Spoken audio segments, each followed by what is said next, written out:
Shush, you're here now. You're safe. You're warm. And tonight, we have a magical story to tell. Lie back. Let the world fall away. The rain on the window, the rustling of your sheets, the gentle hum of enchantments around us. This isn't just any bedtime story. Tonight, we drift into the candlelit corridors of Hogwarts School of Witchcraft and Wizardry.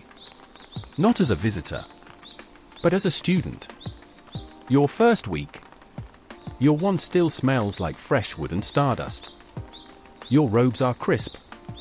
And your heart is filled with questions. What house will I be in? Will I make friends? What does magic feel like? Tonight, we begin with your first night in the castle. Before the classes, before the duels, before the whispers of ghosts or secrets in the dungeons.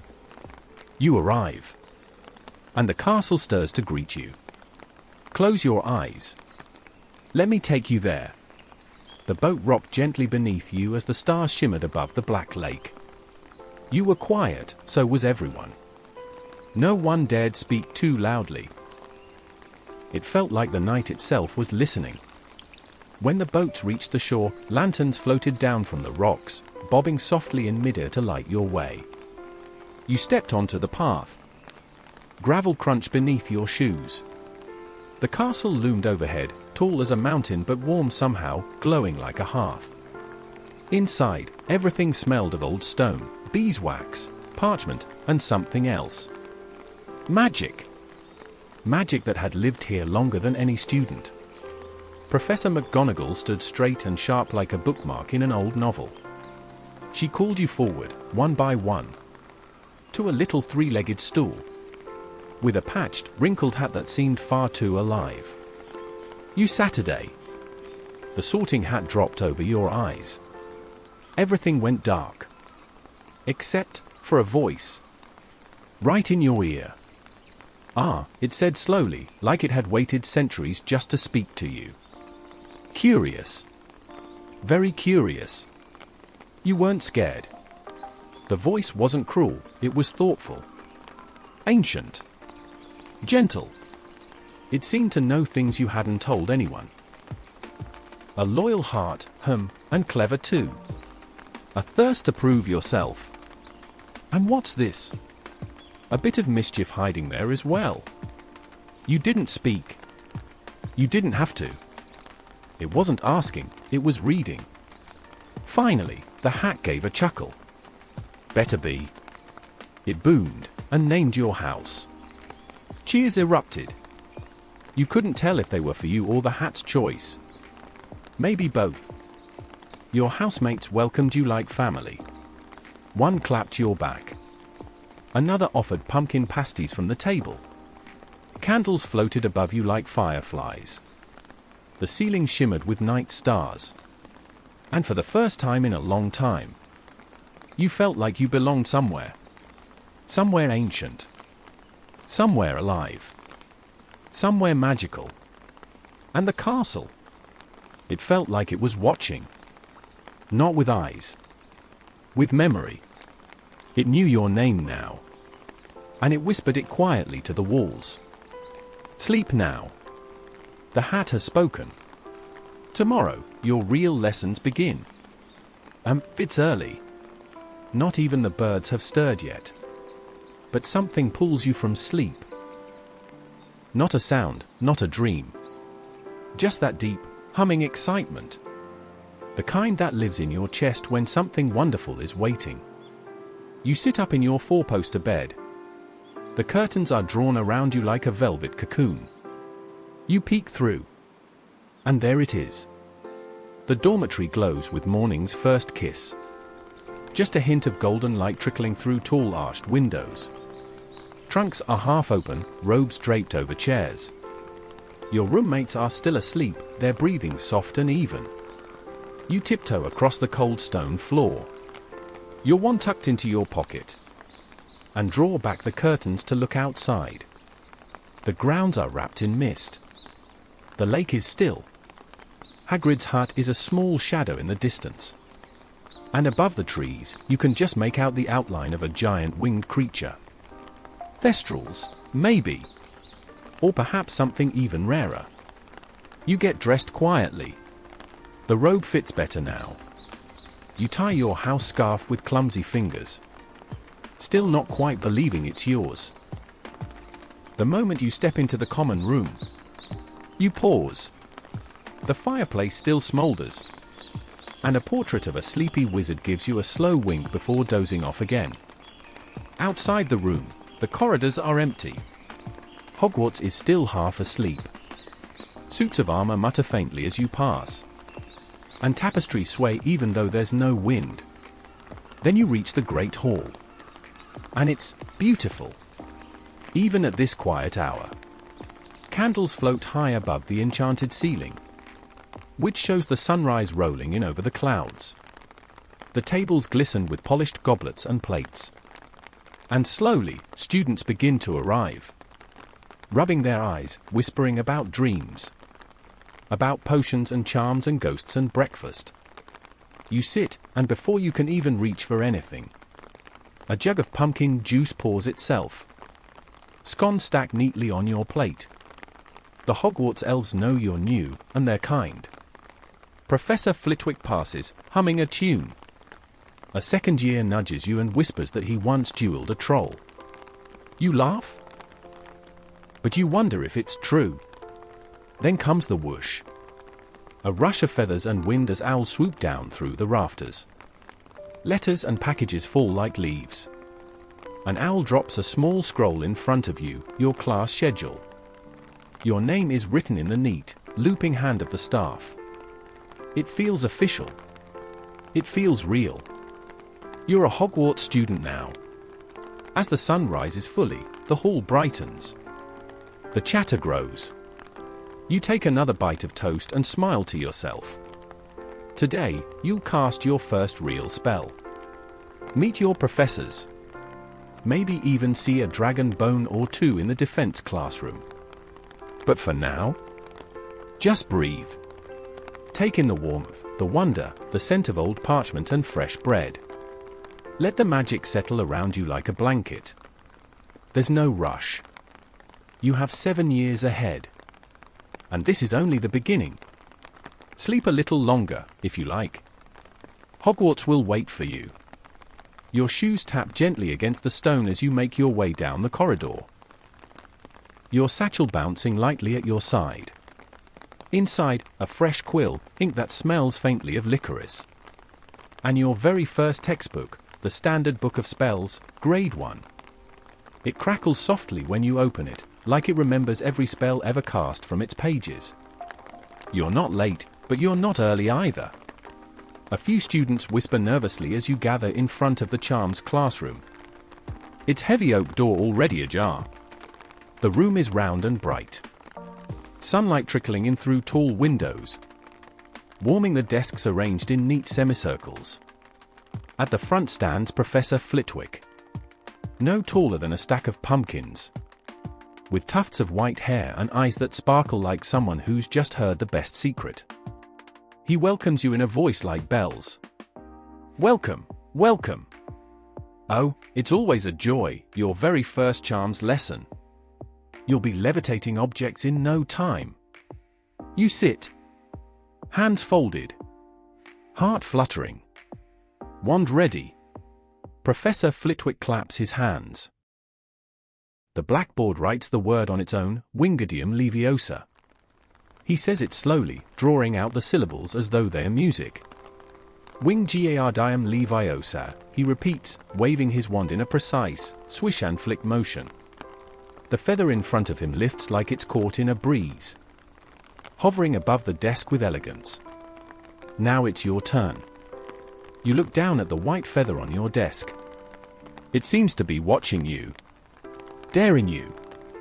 Your fingers tighten slightly around your wand. You whisper the words. Not too loud.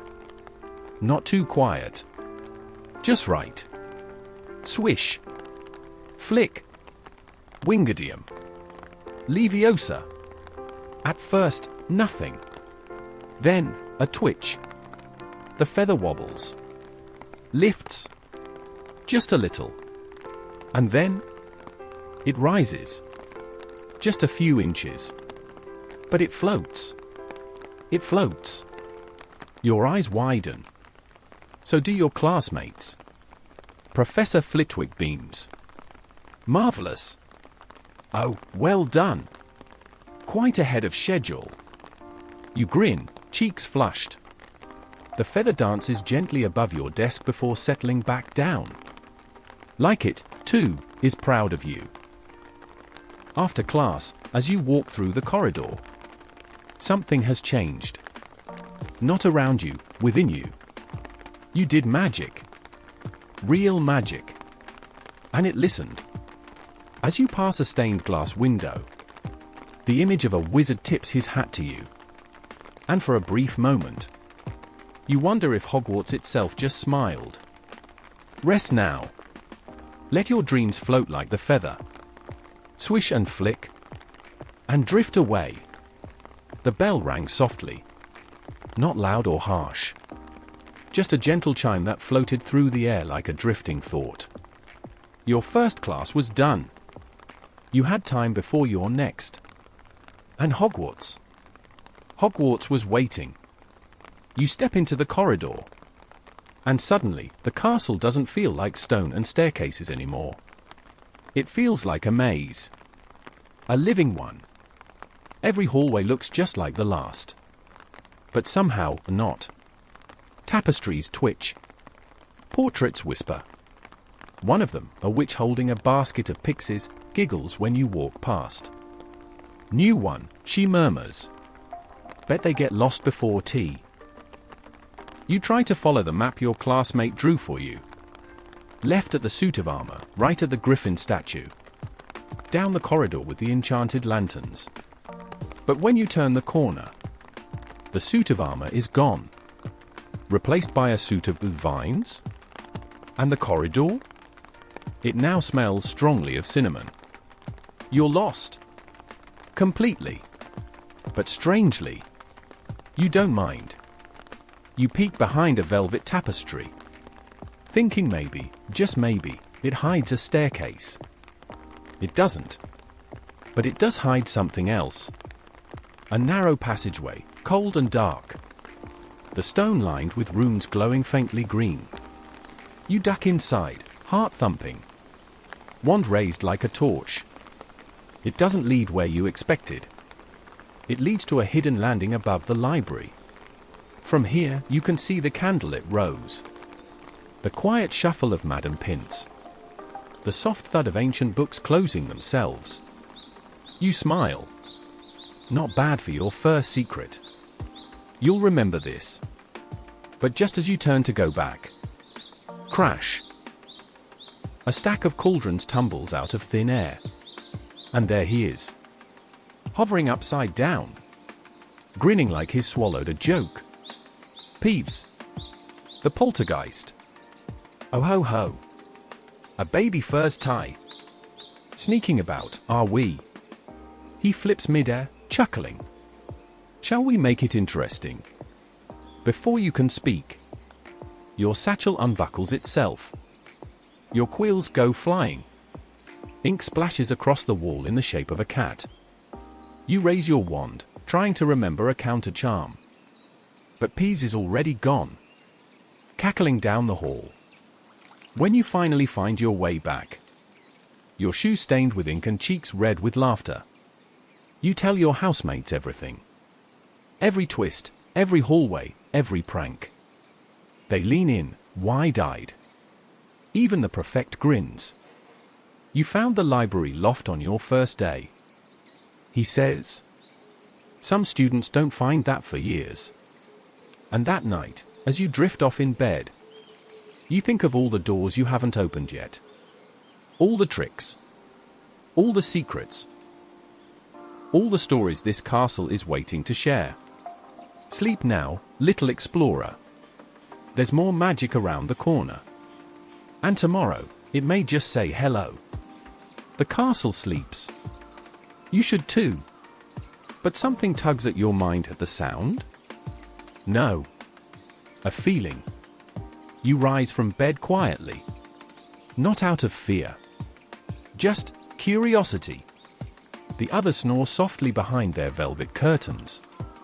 But the night feels like it's calling you. You tiptoe through the common room.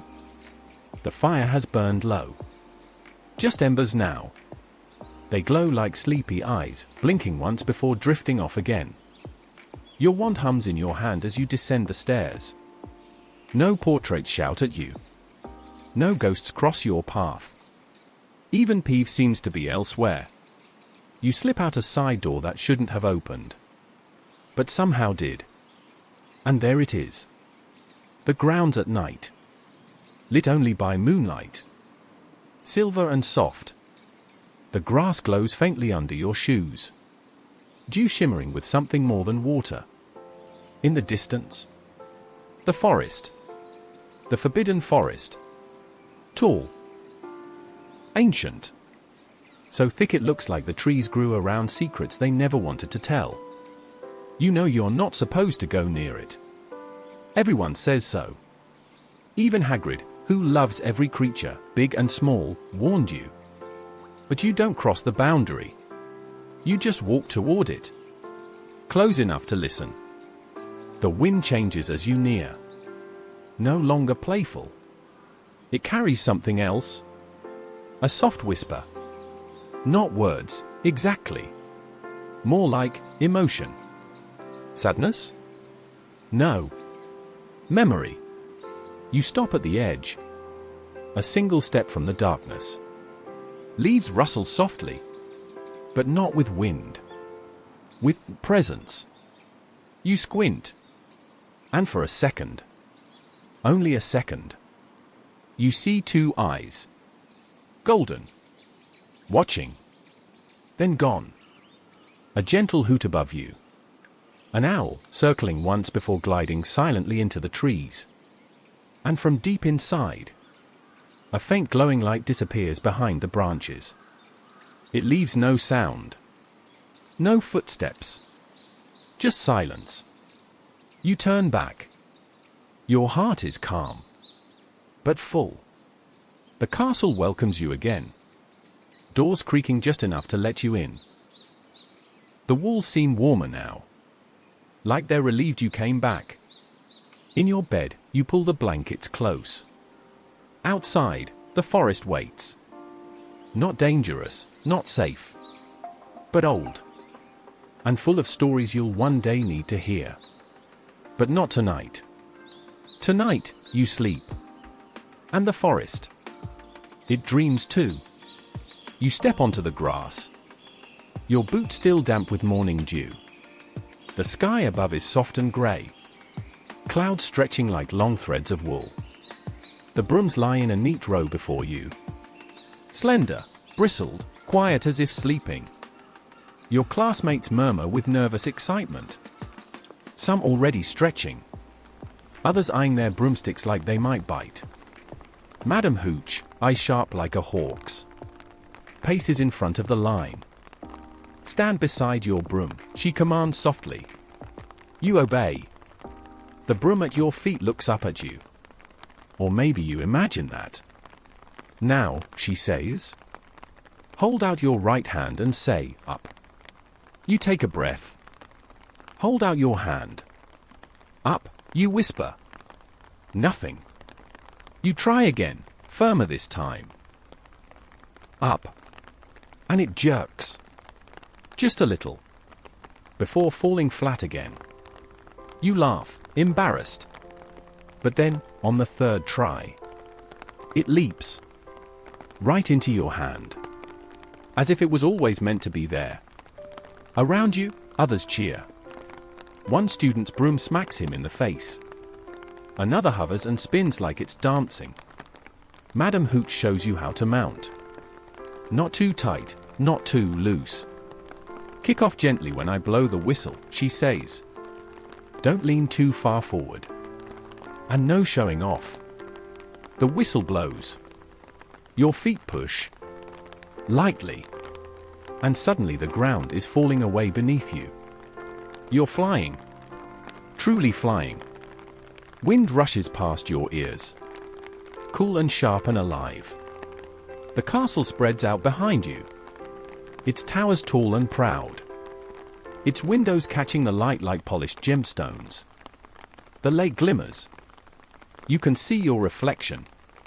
Tiny and free. You dip slightly, your stomach flutters. But the broom holds steady. It knows the air. Knows where to go. It feels more like riding a river than a stick of wood. You tilt left. Gently. And the broom follows, sweeping you in a wide circle over the grass. You see Hagrid waving from his hut. You wave back. Your classmates look like dots now. Smiling specks in black robes. Up here, there is no fear. Only freedom. The kind that belongs to birds and dragons and dreams. After a few moments, Madam Hooch calls you back down. Your landing's a little wobbly. But when your boots touch the grass again, you feel changed. Like a part of you is still up there. Soaring. Later, in the common room, someone asks you how it felt. You think for a moment. Then you smile. Like the wind whispered my name, you say. Sleep now, young flyer. Your feet may rest. But your dreams still know how to fly. The castle is quieter than usual tonight. Even the wind outside seems hushed. As if it doesn't want to wake the paintings. You couldn't sleep. Not really. Too many thoughts. Of spells and brooms. Of whispered names and ancient staircases. So you wandered. Just a little. Just enough. The hallways are dim. Lit only by flickering torches and the soft silver of moonlight. Your slippers barely make a sound on the stone. A nearby suit of armor shifts slightly, as if dozing in place. Then, a creak. Faint, but clear. Your eyes find it. A door slightly ajar. One you've never noticed before. You push it open. Inside. A room filled with shadows. Cold, but not unkind. Empty, except for one thing. A tall mirror. Taller than Hagrid. Its golden frame carved with twisting runes and curling ivy. It stands alone. Waiting. You take a step closer. Then another. And there you are. But not quite. The reflection is you. Same robes, same eyes. But different. Your parents are beside you. They're smiling. Warm hands on your shoulders. You can almost feel it. Behind them. A stack of awards with your name in gold. You're holding a wand brighter than any candle. Your house colors gleaming proudly across your chest. It's perfect. The world. Just as you most want it. You blink. But the image doesn't fade. Your real hands tremble slightly. But your reflection. It stands tall. Sure. Unburdened. You don't know how long you stay there. Minutes? Hours? The room has no clocks. But eventually, you hear something. Not a footstep. Not a voice. Just a quiet thought. Almost like the mirror itself is speaking. This shows not the future, but the heart's desire. You take a breath. And then, softly, you turn away. You walk back through the castle. Now darker. Quieter. But inside, something glows. A soft light. Not sadness. Not loss.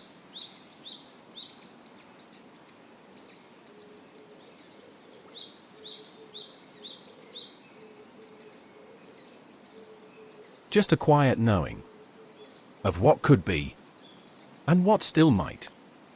Back in your bed. You don't toss. You don't turn. You simply close your eyes and dream not of what is missing, but of what is possible. Sleep now. Let the mirror rest. It will still be there, waiting in the quiet. You wake. Not from a noise, but from a stillness. The kind that only snow brings. You peek past your bed curtains, and the world outside the window has changed. White. Pure. Endless. Snowflakes drift like tiny feathers. Slow and silent. The kind of snow that makes the whole castle seem to hold its breath. You slip on your cloak, scarf, gloves. Each layer smells faintly of fireplace smoke and the cedarwood trunks you packed them in. No one else is up. Not yet. Just you and the snow. Down the stairs. Past a sleeping portrait. Sir Cadogan snoring loudly in his frame. And through the front doors of the castle. They creak open. Not in protest, but like they know you're coming. The grounds are glowing.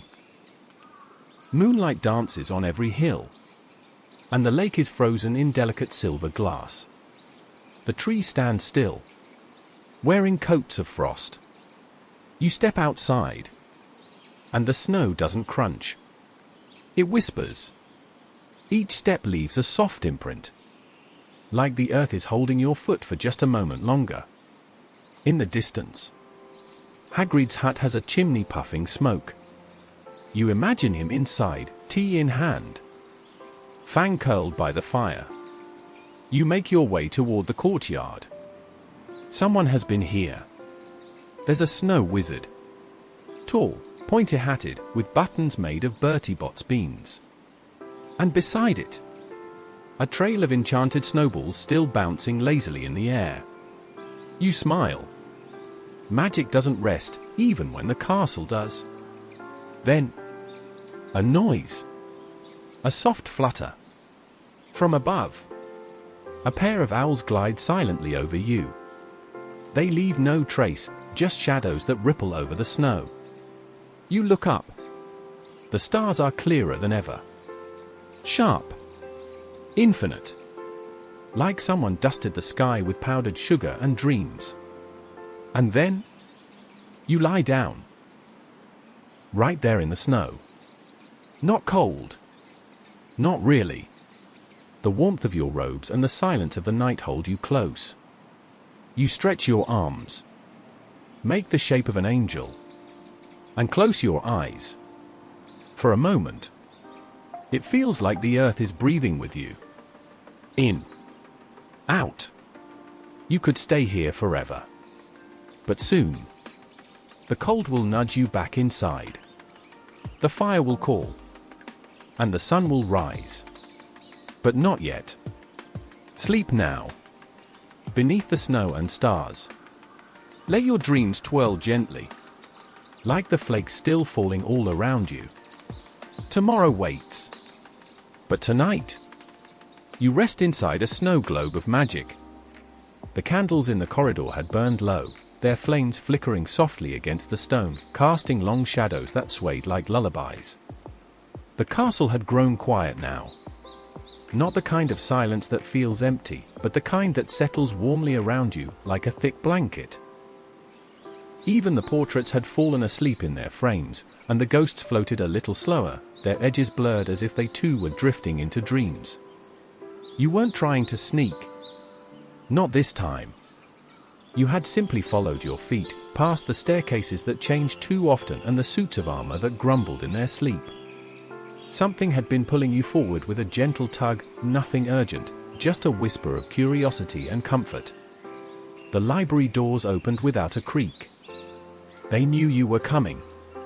Inside, the vast room felt different at night.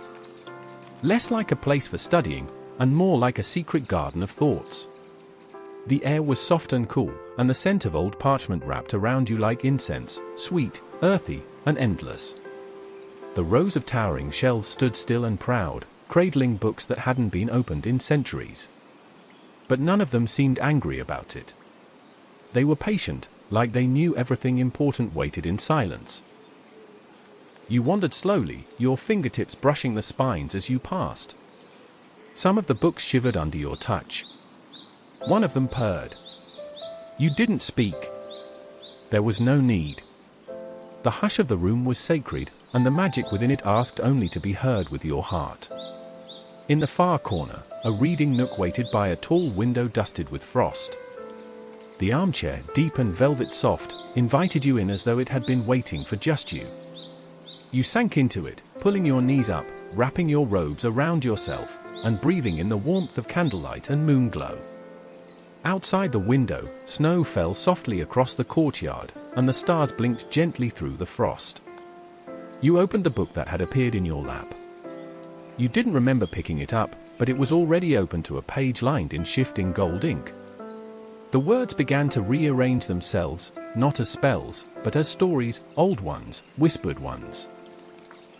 Tales of witches who stitched magic into cloaks, of owls who guarded forgotten doorways, of children like you who found secrets in quiet corners.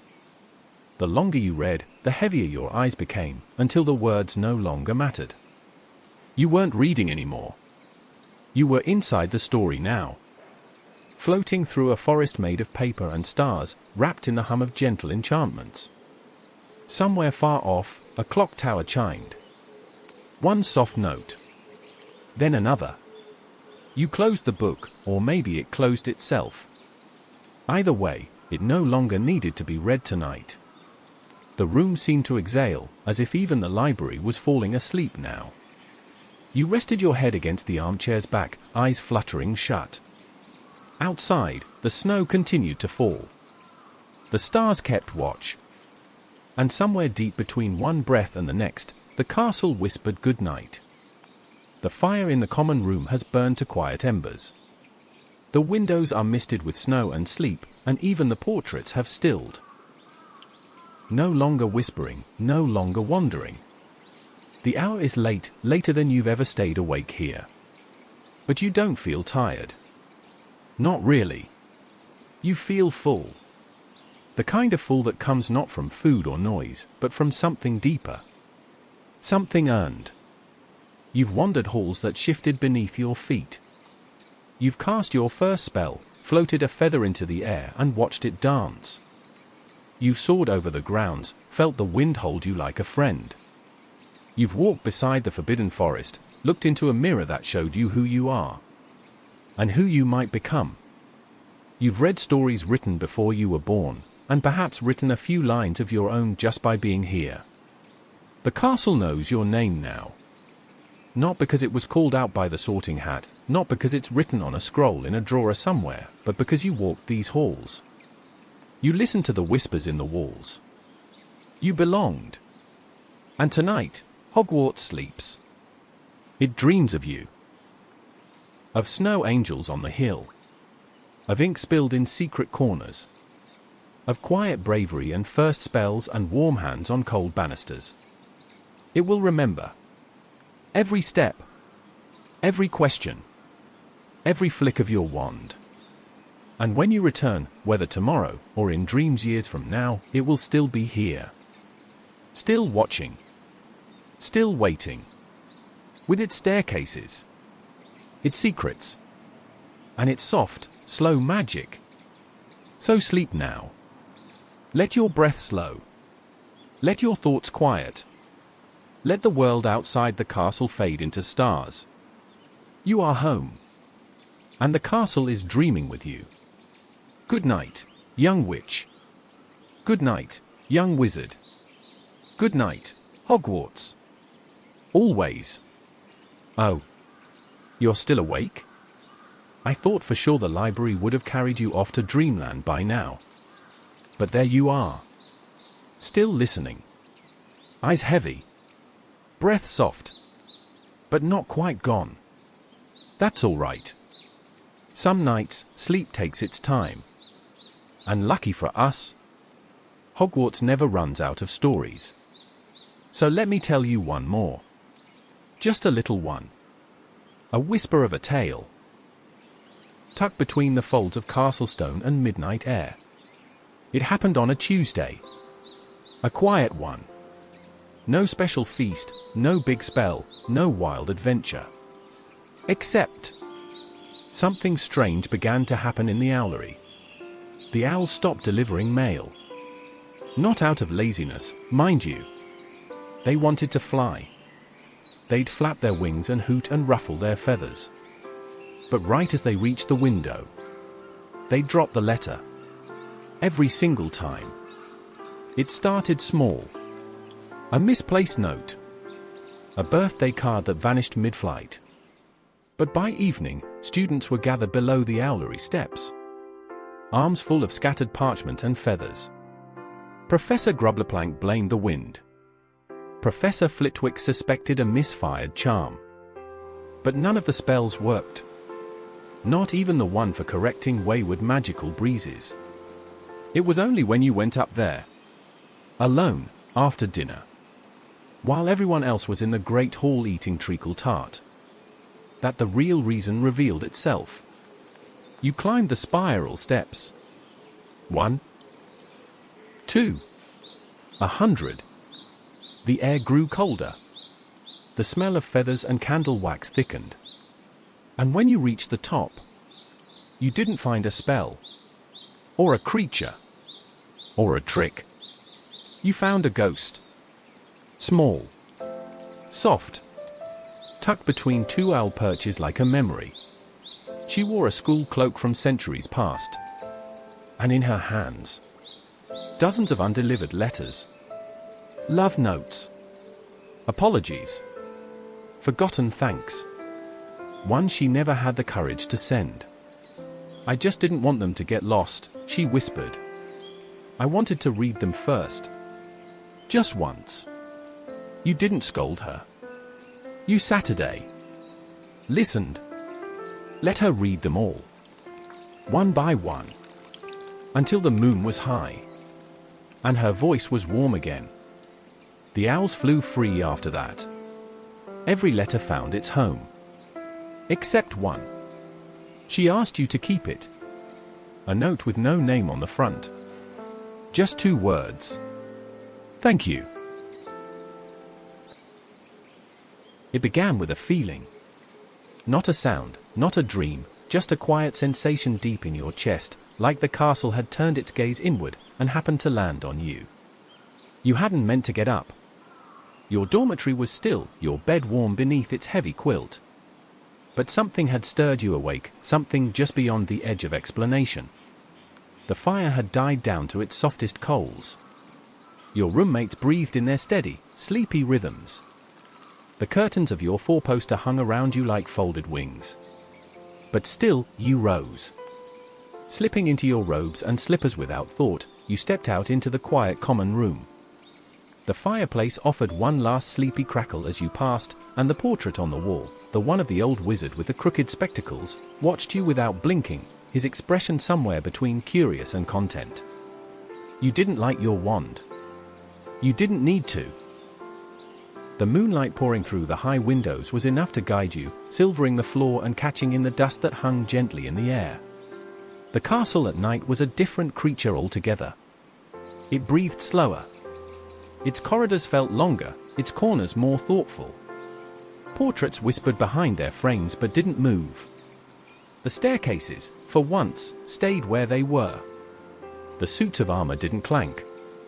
Not tonight. Everything felt like it was listening. You didn't really have a destination. You only followed the pull, quiet, invisible, but unmistakable. It was like the castle was opening itself a little wider, guiding your steps one torchlight at a time. Left at the crooked window. Past the classroom with the upside-down cauldrons. Down the hallway where the floor always creaked, even when you tiptoed. None of it was familiar, but none of it was frightening either. There was something gentle about the way the air wrapped around you here. Something kind. And then you saw it. A hallway you were sure hadn't existed before. It was narrower than the others, with smooth walls and no portraits, no suits of armor, no windows. Only a few lanterns flickering softly, almost nervously, as if surprised to be awake. The air was warmer here, not in temperature exactly, but in feeling. Like the inside of a memory. Or a dream. At the end of the corridor stood a door. Not a grand, carved, golden doorknob kind of door. No engravings. No lock. No handle at all, in fact. Just smooth, dark wood with a gentle glow along its edges, like it had been waiting. You stopped in front of it, your heart suddenly quiet and steady. Your hand lifted on its own. You didn't knock. You didn't push. You simply touched it. And it opened. No creak. No gust of wind. Just a silent welcome. Inside, the room was dim and wide and filled with something you couldn't quite name. There were no students. No teachers. No sounds but the faint hum of magic you could feel more than hear. You stepped in, breath held, and the door closed behind you without a sound. The room smelled of firewood, parchment, and something else, something personal. You didn't recognize it at first. But it felt familiar. Comforting. Like a favorite blanket from long ago. Like the shape of something you'd forgotten you missed. You stood still, not wanting to break the moment. The walls curved slightly, like the inside of a lantern. A fire lit itself in the hearth.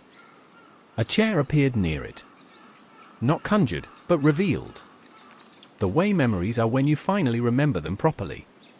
You didn't speak. You didn't need to. The room knew. It had found you.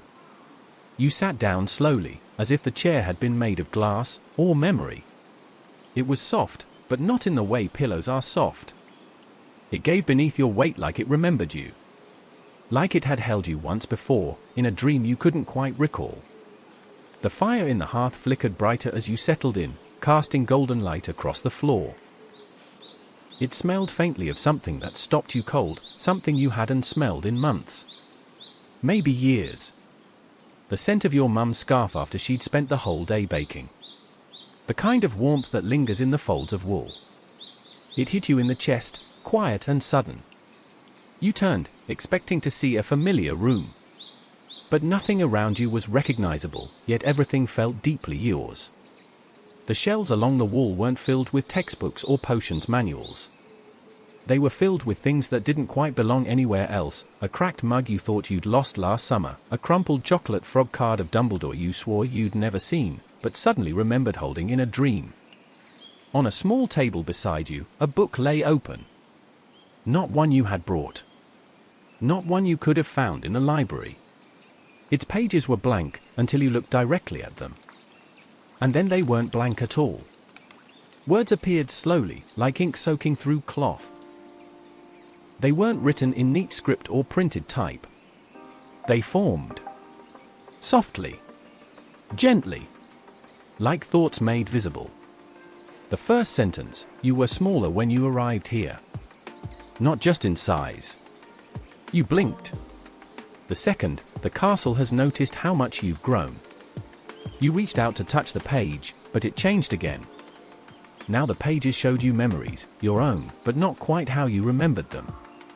The sorting hat ceremony, from just over your own shoulder. The moment your feather rose during charms, framed in warm candlelight. The library armchair where you dozed off while reading about mooncalves. Each memory appeared not with noise or drama, but with the hush of snowfall.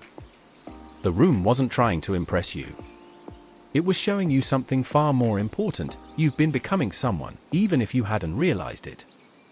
Your eyes welled, but the tears didn't fall.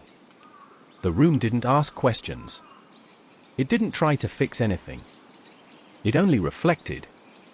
A sound drew your attention. A gentle shuffle, like a quill brushing parchment.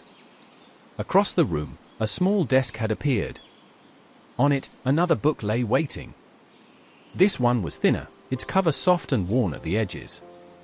Your name was etched into the spine, not in ink, but in something older. Like breath held in stone. You stood and walked to it, placing your hand lightly over the cover. It felt warm beneath your palm, as though someone had just closed it a moment before. You opened it carefully. Only one page had writing. It read, "This is the room that finds you when you need to be reminded of who you are." The fire cracked gently behind you. The air in the room shifted, just enough to let you know it was listening. You stood in the center of it all, chair, fire, shelves, memory, and realized something quietly profound. This room had not been built. It had been earned. And somehow, impossibly, it knew you. You stayed in the room for what could have been 10 minutes, or an hour. Time didn't move here the way it did elsewhere in the castle.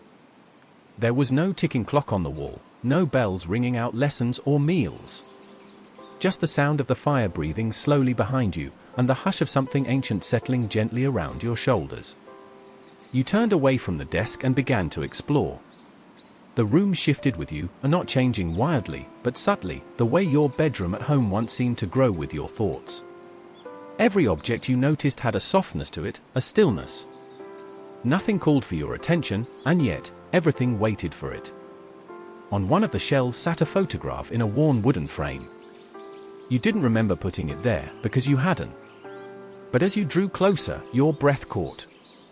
It was you, much younger, barely tall enough to reach your mum's waist. She stood behind you, arms wrapped around your shoulders, both of you laughing so hard the photo trembled with it. There was a warmth to the image. Not from the firelight, but from the memory itself. You picked it up and held it carefully, like it might crumble if you weren't gentle. You remembered that day. Sort of. The way the breeze had smelled like sun-warmed brick.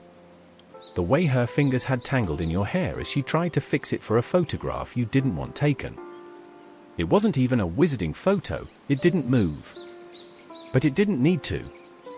It already lived. You set it down, slower than you'd lifted it. Next to the photo, in a drawer slightly ajar, you found something strange. Something small and round, wrapped in an old handkerchief. You unwrapped it. Inside was a marble, no, not a marble exactly. A little orb, swirling with soft blue mist. It pulsed faintly in your palm. You didn't recognize it. But you felt it. Deeply. A pressure just beneath your chest, like holding it unlocked a knot you hadn't known was there. You weren't sure if it was something you had lost or something you had needed to lose. But the moment you held it, a memory washed over you. You were standing outside your house the day before school started. Wand packed. Trunk closed. But something inside your chest trembling. Not fear. Not excitement. Something heavier. A pressure you didn't have words for. The feeling of having to be brave in front of people you loved, even when you didn't feel brave at all. You closed your hand around the orb. The pressure faded. Slowly. As if the memory had been accepted, and the burden of holding it had finally passed. You tucked it into your pocket. The room didn't ask you to leave it behind. A small cupboard opened gently beside you. Inside sat a stack of parchment, not blank, but not yet written. Faint lines of golden ink began to trace their way across the top sheet as you leaned in. Some things we carry without knowing, it read. And some things, we carry until we're ready to let them speak. You closed the cupboard. There was a warmth in your chest now. A fullness that wasn't loud, or bright, or magic in the usual sense. It was quieter than that. More honest. It was the feeling of knowing a part of yourself had been seen, and held, without judgment. You turned back toward the center of the room. The fire still burned. The chair still waited. But now, beside it, sat a soft wool blanket. You hadn't noticed it before. You smiled. And Saturday. You pulled the blanket over your lap, leaned back, and for the first time in days, maybe weeks, you felt no pressure to think or speak or pretend. Just a steady hum of warmth and stillness. The castle had given you so many things since you arrived. But tonight, it had given you something it never offered in classes, or feasts, or flying lessons. It had given you a place to put things down. The fire whispered softly as you sat in the quiet, the blanket heavy on your lap, the room resting with you. You hadn't spoken aloud since entering, but you didn't feel alone. This place didn't fill the silence. It honored it. Your eyes wandered to the far wall, to a section of the room you hadn't noticed before. A long, velvet curtain hung floor to ceiling, still as stone. But something tugged at you gently, the way your hand might reach for a note passed under a desk, not knowing who left it or why, only that it was meant for you. You rose slowly. The fire didn't flicker. The room didn't shift. It simply waited. When you drew back the curtain, your breath caught. A massive tapestry stretched across the wall, deep crimson and gold threads woven so finely it looked alive. It showed scenes, not just images, but moments. Dozens of students, from all different eras, sat in the same chair you'd just left. Some cried. Some laughed. Some simply sat in silence, hands tucked in their lap, eyes closed, breathing in the room like air after rain. They weren't famous. Not legends. Not portraits in Hogwarts history books. Just students like you. Real. Forgotten by time, perhaps, but not by the room. Your fingers brushed the edge of the tapestry. The moment your skin touched the fabric, it shifted, softly, like water rippling under moonlight. One scene flickered into focus, a girl with tangled hair in Slytherin robes, clutching a half-broken wand. Her eyes were closed, and a silver coin glowed in her palm. Another, a boy in Hufflepuff yellow, hunched over a letter, mouthing the words to himself with trembling lips. A smile broke across his face just before the image faded. Another, a Ravenclaw, their hand pressed to a floating mirror, nodding slowly to their reflection before turning away. And then, one last image. A Gryffindor student. Alone, curled in the chair, head resting against the arm, a wool blanket over their shoulders. You looked closer. No, not just a Gryffindor student. You. The version of you that had walked in an hour ago, or maybe days, or maybe not yet. The tapestry shimmered and shifted once more, then settled into stillness. Beneath it, carved softly into the wooden floorboards, almost too faint to notice, were 6 words. This room finds you when you're ready. You knelt to trace them with your fingertips.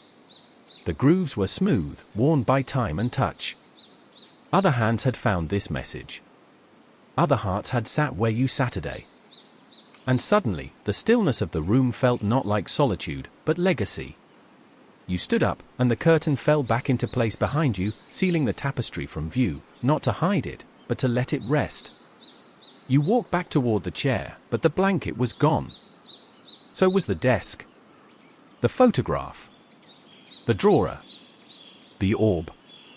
The fire was low now, burning a soft red glow into the room. You didn't feel sad. You felt full. The room had done what it came to do. And now, it was quietly stepping back. You placed your hand on your chest, over the pocket where the orb still rested. And you whispered, just once, thank you. The flame let out one final pop, like the end of a sentence. And then the room went still. You stood at the center of the room one last time, feeling its warmth settle around you like a final breath. The fire had faded to glowing embers. The walls were quiet again, as though they had said everything they needed to say. You hadn't realized how much lighter you felt until just then, until you noticed how your chest rose a little easier, how your thoughts sat a little quieter. There was no dramatic farewell, no grand closing of doors. Only the soft sense of something completed. You stepped toward the entrance. The door was there now, plain and still, as if it had always been part of the wall. You touched it gently, half expecting it to vanish beneath your fingers, but it opened at once, silently, effortlessly, into the same corridor you had come from. The hallway outside was darker than before, though not unfriendly. The castle had gone back to sleep. The torches along the wall flickered softly, casting long golden shadows across the stone floor. You took a few steps forward, and then glanced back. The door had vanished. The corridor stretched long and unbroken behind you. No sign of seams, or hinges, or forgotten doors. Just stone, and quiet, and moonlight. But you didn't feel uncertain. You didn't feel lost. The castle had not tricked you. It had trusted you. You walked slowly, retracing your steps through the still halls, past the same crooked window, the tapestry with the frayed edge, the classroom door that never quite closed right. Everything looked just as it had, but felt different now. Less mysterious. Less massive. Not because the castle had changed, but because you had. By the time you reached the common room, the fire had gone out completely. The armchairs sat like sleeping giants. The windows were touched with the faintest glow of blue. Morning wasn't far off. You tiptoed past the sleepy portraits, one of whom mumbled something about lemon drops in his dreams. In the dormitory, your bed was still warm. The curtains hung just as you had left them. You slipped under the covers, your body folding into the mattress like it had been waiting for you to return. And then, you remembered. You reached into your robe pocket, half expecting it to be empty. But it wasn't. The small, swirling orb was still there, cool and quiet in your hand. You closed your fingers around it and held it to your chest. You didn't know what it was, not exactly. But you knew what it meant. You had been seen. Understood. Held. You lay back and let your eyes close. The castle exhaled with you. Somewhere deep within its walls, the room still waited, not for just anyone, but for those who needed it. And it would wait again. Just as it always had. Just as it always will. Sleep came gently, like a page turning itself. And the last thing you felt was peace. Oh. You're still awake again, aren't you? That's all right. Some nights, it just takes a little longer to drift away. We've already wandered far together, haven't we? First, we stepped through the castle gates as a brand new student. We stood beneath the sorting hat, soared over the Quidditch pitch, and tiptoed into the forbidden forest's edge. We explored Hogwarts from the inside out. And fell asleep beneath the stars in the library's quiet heart. Then, when the nights grew longer, the castle opened something else. Something secret. A room that found you. It showed you memories. Gifts. Grief. And how to let go of what you never meant to carry so long. You weren't just a student anymore. You were part of the castle now. And it remembers you still. And yet, here you are. Still listening. Still curious. That's all right. Because I've saved one more story. A different one. A little faster. A little darker. A little louder. Not every night in Hogwarts is slow and soft. Some nights, magic moves. Some nights, you wake to the sound of a scream down the corridor. A professor missing. A riddle scratched into the walls. And someone. In the castle who isn't supposed to be here. Next time, you won't just wander the halls. You'll chase something through them. Next time, the castle won't whisper. It will warn. But not yet. Not tonight. Close your eyes. Let the candle burn low. Let your wand rest. And when the dream begins again, you'll be ready. It started with a sound. Not loud. Not sharp. Just wrong. You'd been on your way back from the kitchens. It was late, past curfew, well past the time the castle expected its students to be asleep. But you'd heard from a fifth year that the house elves were putting out warm treacle tarts after dinner, and you hadn't been able to resist. You took your time getting there, snuck in quietly, and even brought back an extra for tomorrow. It should have been an ordinary rule-breaking sort of night. But as you walked past the Great Hall, its doors closed, its torches dimmed, something caught your ear. A soft, scraping sound, like stone against stone. It made you stop, 1 foot already mid-step. The corridor was empty, utterly still. The firelight from the wall torches swayed as if nothing had happened. You waited a breath. 2. Silence. You told yourself it was nothing, just the castle settling, as it always did. But as you turned to leave, your eyes drifted to one of the torches. And you noticed it. Just beneath the iron torch bracket, carved into the stone wall, so faint you wouldn't have seen it if you hadn't stopped, was a mark. At first, you thought it was just a crack. But it wasn't a crack. It was deliberate. You stepped closer, heartbeat rising slowly in your chest. The mark curved slightly, then split into angular symbols. Runes. Not just any runes, ancient ones. Older than anything you'd learned in class. Older than anything that should have been there. You reached out, brushing your fingers across the stone. The carved lines were deep and sharp-edged, like they'd been made recently, fresh against the old, weathered wall. A bit of dust fell away as you touched it, and the mark became clearer. It looked almost like a sentence. A message. But you couldn't read it. You heard a creak behind you. You turned quickly, nothing. Just the long corridor, lined with flames and shadows. You whispered lumos, your wand lighting up with a soft blue glow. You ran the light along the carving. Still unreadable. Still eerie. The sound came again, faint, but closer this time. Not scraping. Footsteps.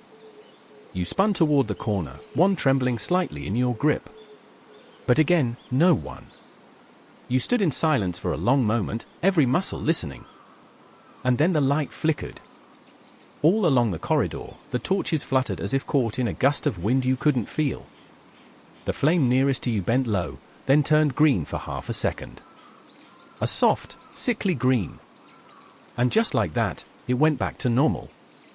Your heart was now too loud to ignore. You whispered knocks and slipped back into the shadows, moving fast down the hall, clutching the treacle tart tighter than your wand. You didn't breathe normally again until you were inside your common room, behind the safety of portrait-covered walls and warm fires. You didn't tell anyone about what you'd seen.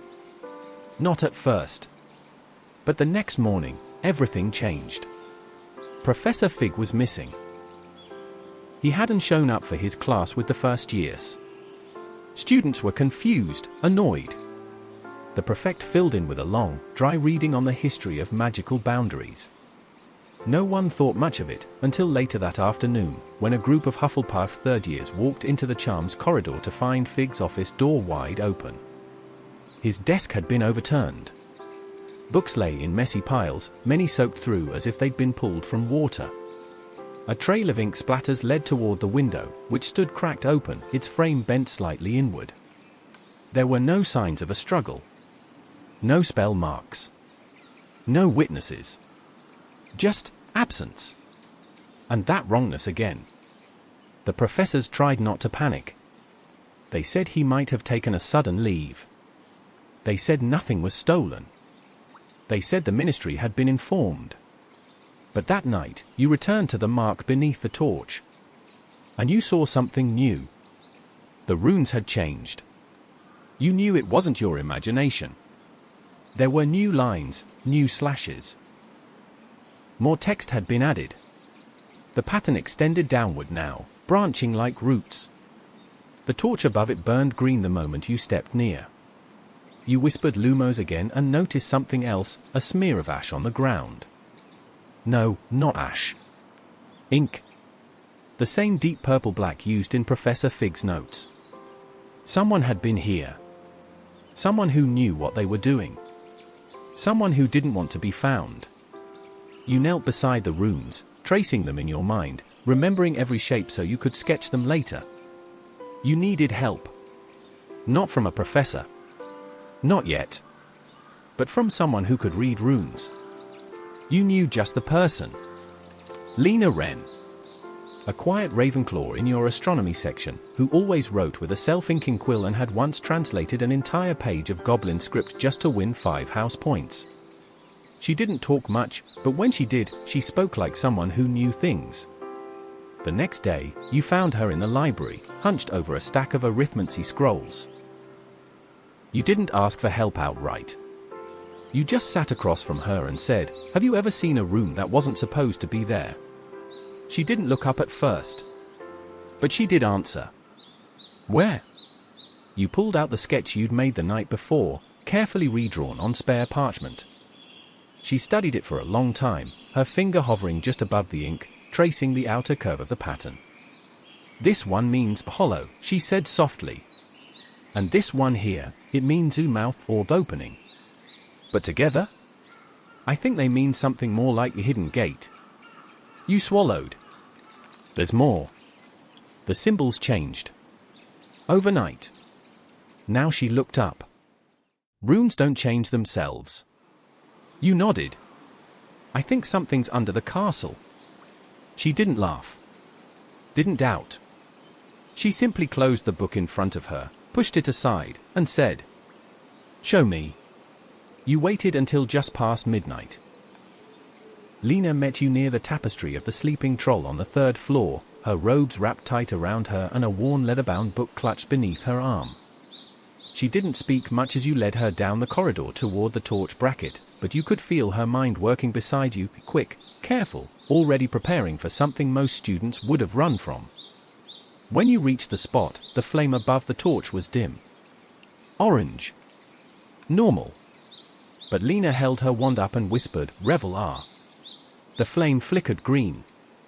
She didn't react right away. She crouched low and studied the runes on the wall, the way they twisted beneath the torch bracket and ran toward the floor like cracks filled with meaning. "This isn't just a message," she murmured. "It's a warning." You knelt beside her. "Can you read the new part?" She traced a fresh slash with her finger, careful not to touch it directly. "Here. This didn't appear in your sketch. It means beneath, or sometimes buried." She tilted her head. That rune wasn't there before. Something, or someone, is adding to it. Your stomach tightened. "There's something else," you said quietly. "I've been hearing things." Lena didn't look surprised. She simply nodded. You told her about the footsteps, the flickering torches, the whisper you thought you might have imagined last night. Not words exactly, just a presence that felt too close, too cold. The kind that makes you glance over your shoulder even when you know no one's there. "I heard it again earlier," you said. "In the hallway outside Fig's office. It felt wrong. Like it didn't want to be seen. But it was watching." Lena nodded again, slower this time. "I've been hearing things too," she admitted, voice even quieter now. "In the Ravenclaw Tower. A book fell off my shelf on its own 2 nights ago. When I picked it up, it had this." She opened her book and pulled out a slip of parchment. On it, more runes. Almost identical to the ones beneath the torch. "They're spreading," she whispered. You stood there in silence, listening to the castle breathe. The fire above you hissed softly in its bracket. The shadows of the hallway leaned toward you just slightly, like they wanted to listen in. You asked the question neither of you had said out loud yet. "Do you think this is connected to Professor Fig?" Lena hesitated. "I think he found something," she said. "And whatever it was, it's still here." You agreed to start keeping watch. Separately at first. You didn't want to draw attention. You would keep track of changes in the runes. She would check the library for any mention of that specific script, something ancient, something deliberately forgotten. But the castle had other plans. The very next night, the footsteps returned. You were in the corridor outside the herbology classroom, where the air always smelled faintly of soil and honey. You hadn't even gone looking for anything this time. You'd just been walking. Thinking. Processing. Then you heard it. Soft, slow steps. Coming from nowhere. Coming from everywhere. You froze. Drew your wand. The corridor was completely empty. Then the flame nearest you flared green, and the shadows on the wall stretched outward, away from you, like something had moved past, but left no form. No reflection. No sound but the faint echo of movement. You held your breath. A whisper curled through the corridor. Not a word. Just breath. Cold and brittle as broken glass. You turned slowly, heart thudding under your ribs. And there it was. A handprint on the window. Pressed from the inside. Faint. Smudged. But undeniably real. You stepped back, wand still raised, and stumbled against the opposite wall. When you touched the stone behind you, you felt something carved beneath your palm. Another rune. Fresh. Wet with ink. You ran your fingers along it and turned to look, but already it had begun to fade. Not disappear. Just sink into the stone like it had always been there. The next day, you met Lena in the astronomy tower.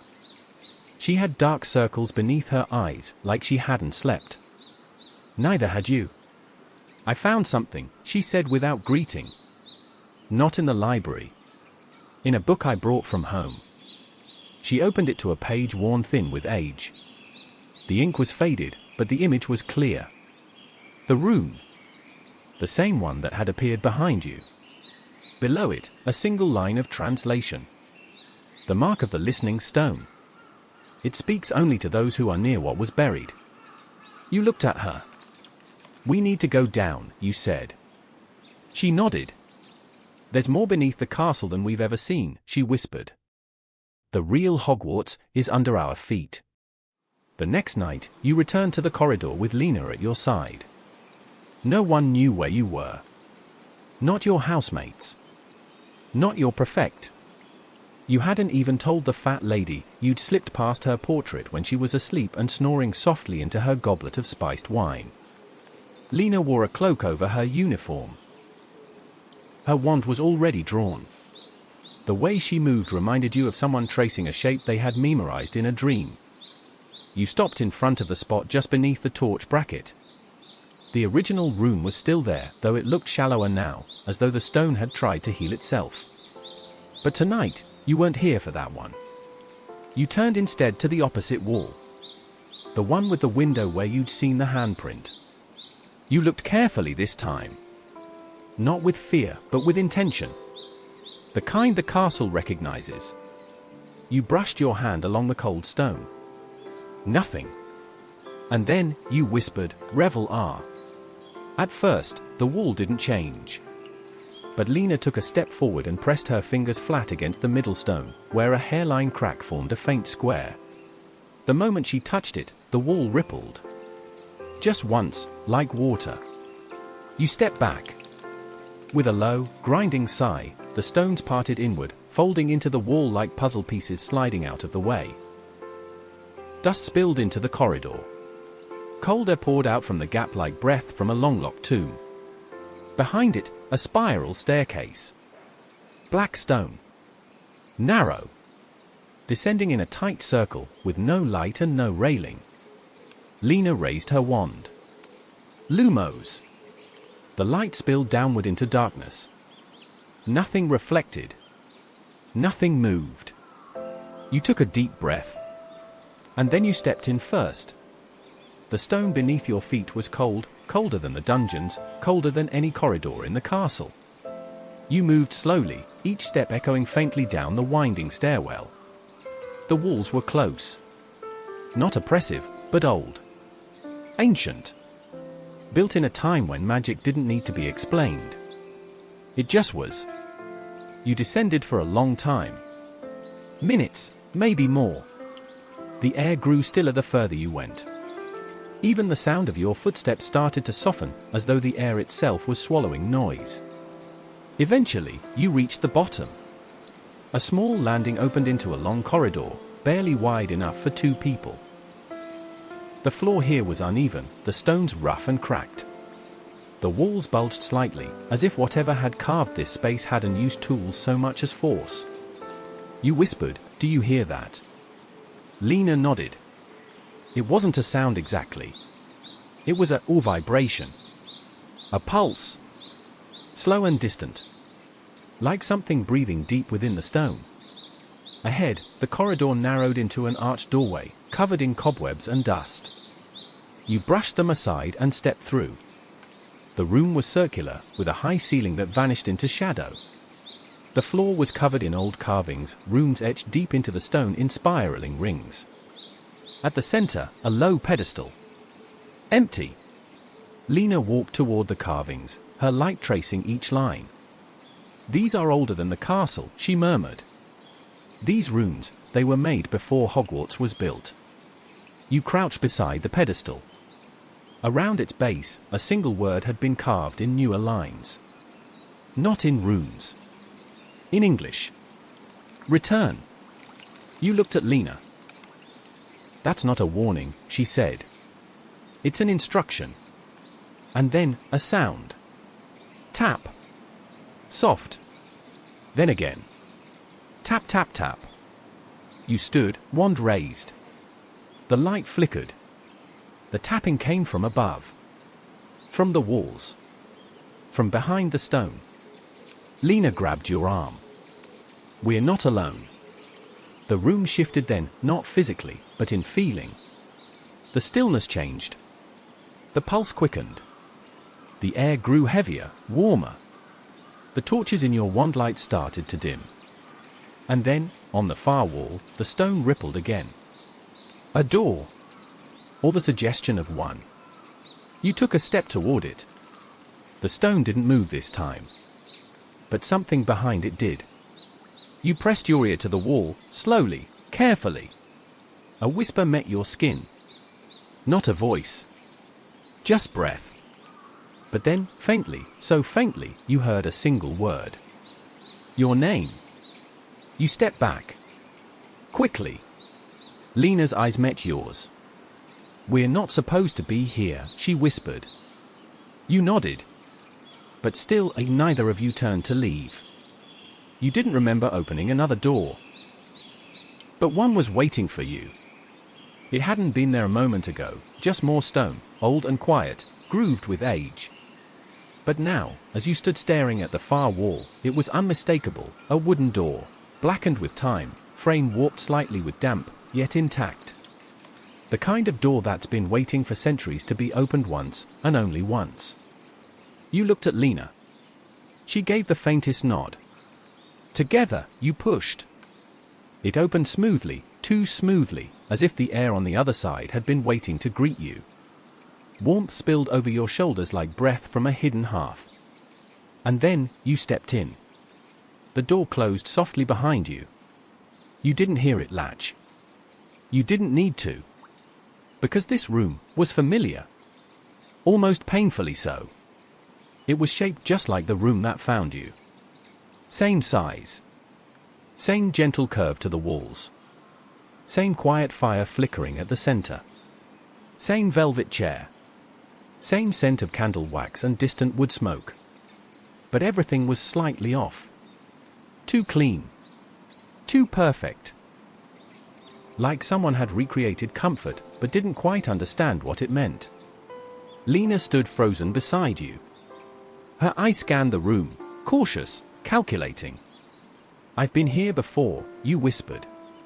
But not here. Not like this. Lena moved slowly toward the desk in the corner, which looked just like the one from before. The same quill. The same open book. But when she opened it, there was no ink. No pages. Just a smooth slab of polished stone, carved to look like parchment. You walked to the fire. The flames gave off no heat. The sound it made, the crackling, was hollow. Repeating. The same 5-second pattern, looped like an echo. The warmth you'd felt in the true room was gone. This was not a place built to hold you. This was a place built to trap you. You turned to Lena. This isn't real. She nodded once. It's trying to keep us here. You both moved toward the far wall, searching for the door, but it was gone. Stone now, seamless and silent.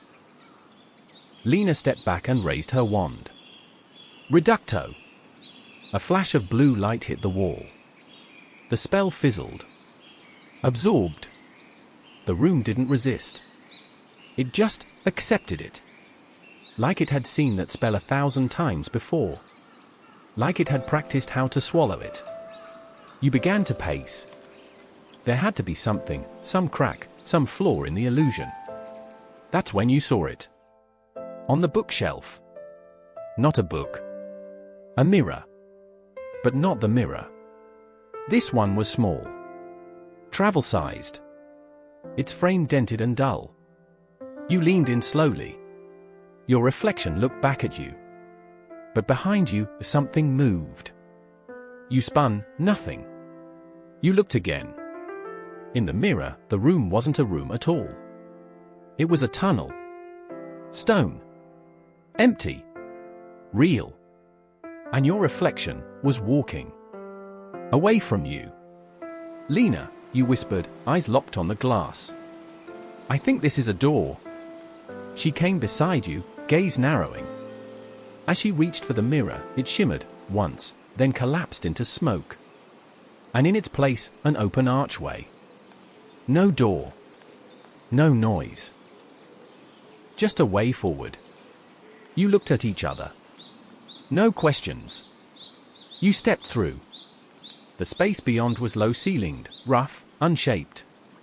No longer mimicking the castle. Just raw stone, wet and breathing. You moved through it quickly, wands lit. The air was tighter here. Older. And then, at the end, you found the real chamber. Circular. Like before. But this one didn't pretend. The floor was carved with the same runes, only deeper, glowing faintly gold beneath your feet. In the center, a pedestal. And on it, something lay waiting. A key. Black iron. Ancient. Its handle twisted into a spiral of thorns, runes etched along its shaft. It pulsed softly with dormant magic. Lena approached slowly, cautiously. This is what it wanted, she murmured. What it was protecting. You stepped forward. And that's when the voice returned. Not breath this time. Not echo. A voice. Low. Dry. Close. Return me, it whispered. You froze. Lena grabbed your arm. The voice again, return me to what was buried. You turned slowly, scanning the shadows, but nothing moved. Then you saw the runes at the far edge of the floor begin to shift. Not fade. Rearrange. The chamber was rewriting itself. Lena clutched your sleeve. We need to go. Now. You grabbed the key. The second it left the pedestal, the runes dimmed. The voice vanished. The path back, the tunnel, was still open. Together, you ran. No spells. No words. Just the sound of your steps and the stone guiding you upward. As you emerged into the upper corridor, breathless and shaking, the false room sealed behind you. Gone. You looked down at the key in your hand. Cold now. Heavy. But real.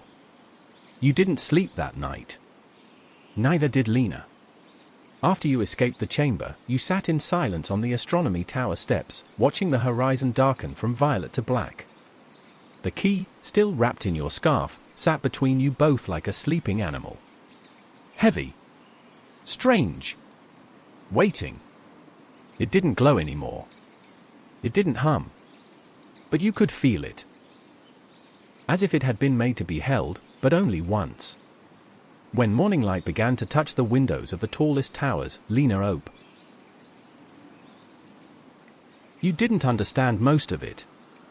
But when she turned the page and pointed to a shape near the bottom, something in you stirred. The rune she circled was carved into the key's head. Its translation was simple, lock. And beneath it, an older one, remnant. I think this key wasn't made to open something, she said. I think it was made to finish something. You nodded slowly. You already knew.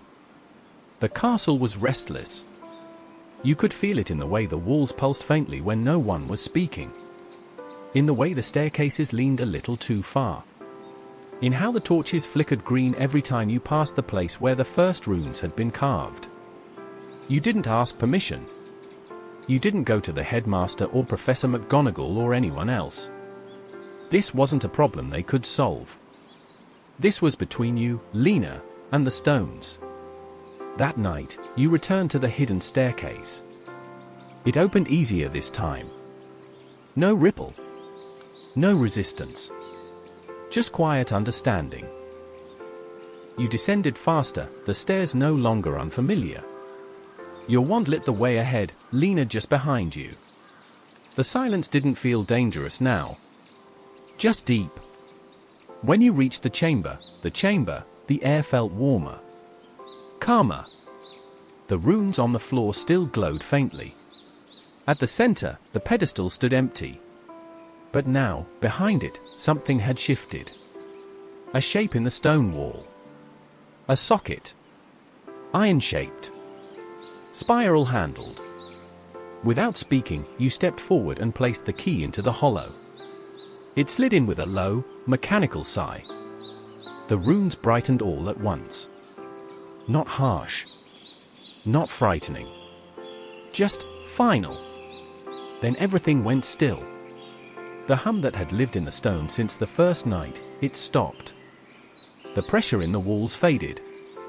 The strange presence, the footsteps, the whispering breath that curled through the castle, all gone.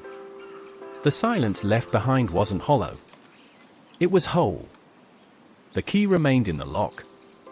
Lena took your hand. Not tightly. Just enough. And you both turned away. As you climbed the stairs, you realized the walls felt different now. Lighter. As if a weight had been lifted from beneath the castle's heart. You reached the corridor where it all began, and looked to the wall where the first runes had been scratched beneath the torch bracket. They were gone. No carvings. No scorch marks. Not even dust.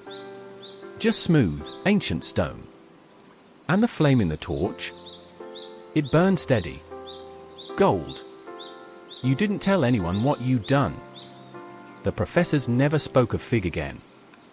His office was sealed. The desk was cleared. But you knew he'd found the door first. And in his own quiet way, he tried to stop what was awakening. He left the clues behind not for glory, not for fame. Just for someone to finish what he couldn't. And you did. Weeks passed. Then months. The castle settled. The staircase never appeared again. But sometimes, just sometimes, when the night is particularly quiet, and the fire in the common room has burned low, you feel a gentle pulse in the stone floor beneath your feet. Not a warning. Not a message. Just a memory. And you think, Hogwarts remembers what you did, even if no one else ever will. Still awake? That's all right. Sometimes, even after a long journey, the mind doesn't rest as quickly as the body. We've gone deep, haven't we? Not into dream, but into stone. You wandered the castle when no one else dared. You listened when the torches flickered green. You followed the footsteps no one else could hear. You found the room that lied, and the truth it was hiding. And in the deepest heart of Hogwarts, you returned a key that wasn't meant to open, but to seal. The presence is gone now. The whispers are quiet. The runes have faded. But you remember. And so does the castle. You're not just a student anymore. You are part of Hogwarts now. The hidden part. The story beneath the stories. But still, you're awake. And I know why. Because the world above is stirring again. And the quiet is never quiet for long. They say the name now, softly, carefully. Voldemort. The Dark Lord has not yet risen. But he was once a boy. A boy with a diary. A boy who spoke to snakes. A boy who opened something that should have stayed closed. You've heard the whispers already, haven't you? A bathroom flooded with no water source. A cat petrified in the corridor. A message written in blood on the wall. The Chamber of Secrets has been opened. Enemies of the Heir, beware. You're not in your second year yet. But you're close. And when the story begins again, you'll be there. Because the castle trusts you now. It knows the kind of student who listens. The kind who sees. Your second year at Hogwarts began with a sky so clear it felt enchanted. The train ride was warm, full of buttered toast and buzzing stories.